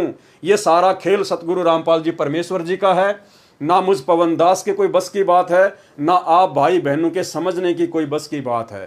करे करावे साइया मन में लहर उठा, दादू सिर धर जीव के आप बगल हो जा। जिन आत्माओं को परमात्मा ने इसी कलयुग की बिचली पीढ़ी में इसी मनुष्य शरीर में पार करना होगा, उन्हीं आत्माओं के लिए परमात्मा इतना प्रयत्न स्वयं भी करता है। जैसा कि हिसार जेल में बैठ के भी परमात्मा को चैन नहीं है, 1-1 घंटे के सत्संग हमारे लिए भेज रहे हैं, और बाहर मुझ जैसे 2 कोटि के जीव को निमित्त बनाकर परमात्मा दिन रात किसी न किसी टॉपिक पर वीडियो बनवाते रहते हैं, ताकि हमारा संपर्क, हमारा तार भक्ति मार्ग से गुरुदेव भगवान के चरणों से जुड़ा रहे। तो भाई और बहनों, हाथ जोड़ के प्रार्थना है, और हम सभी भगत भाई बहन अपने परमपिता परमेश्वर जी से यही करबद्ध दंडवत होकर प्रार्थना करें कि परमेश्वर अब हमारी बिल्कुल भी ना चलने देना। हे परमात्मा, हम नादान हैं, 2 कोटि के जीव हैं, जड़ बुद्धि जीव हैं परमात्मा, हमारी कोई बुद्धि नहीं, कोई औकात नहीं, कोई हैसियत नहीं। परमेश्वर, हमने अपने जीवन की डोरी आप जी के हाथों में सौंप दी है। परमात्मा, हम आपके कुत्ते हैं, आप जैसा चलाना चाहो, जैसा आप हम आत्माओं के लिए उचित समझो परमेश्वर जी वही करना। आप हमारी इस मन की एक ना सुनना और हमें अपने चरणों से लगाए रखना। बंदी छोड़ सतगुरु रामपाल जी परमेश्वर जी की जय हो। तो भाई और बहनों, कल रात्रि 9 बजे हम भक्ति बोध के सरलार्थ के खुलासे पर चलेंगे, जहां पर मंगलाचरण से हम शुरू करेंगे। तो सभी भाई बहन रात्रि 9 बजे जरूर जुड़ें। तब तक परमेश्वर हम सभी को आशीर्वाद दें और इजाजत दें। बंदी छोड़ सतगुरु रामपाल जी परमेश्वर जी की जय हो।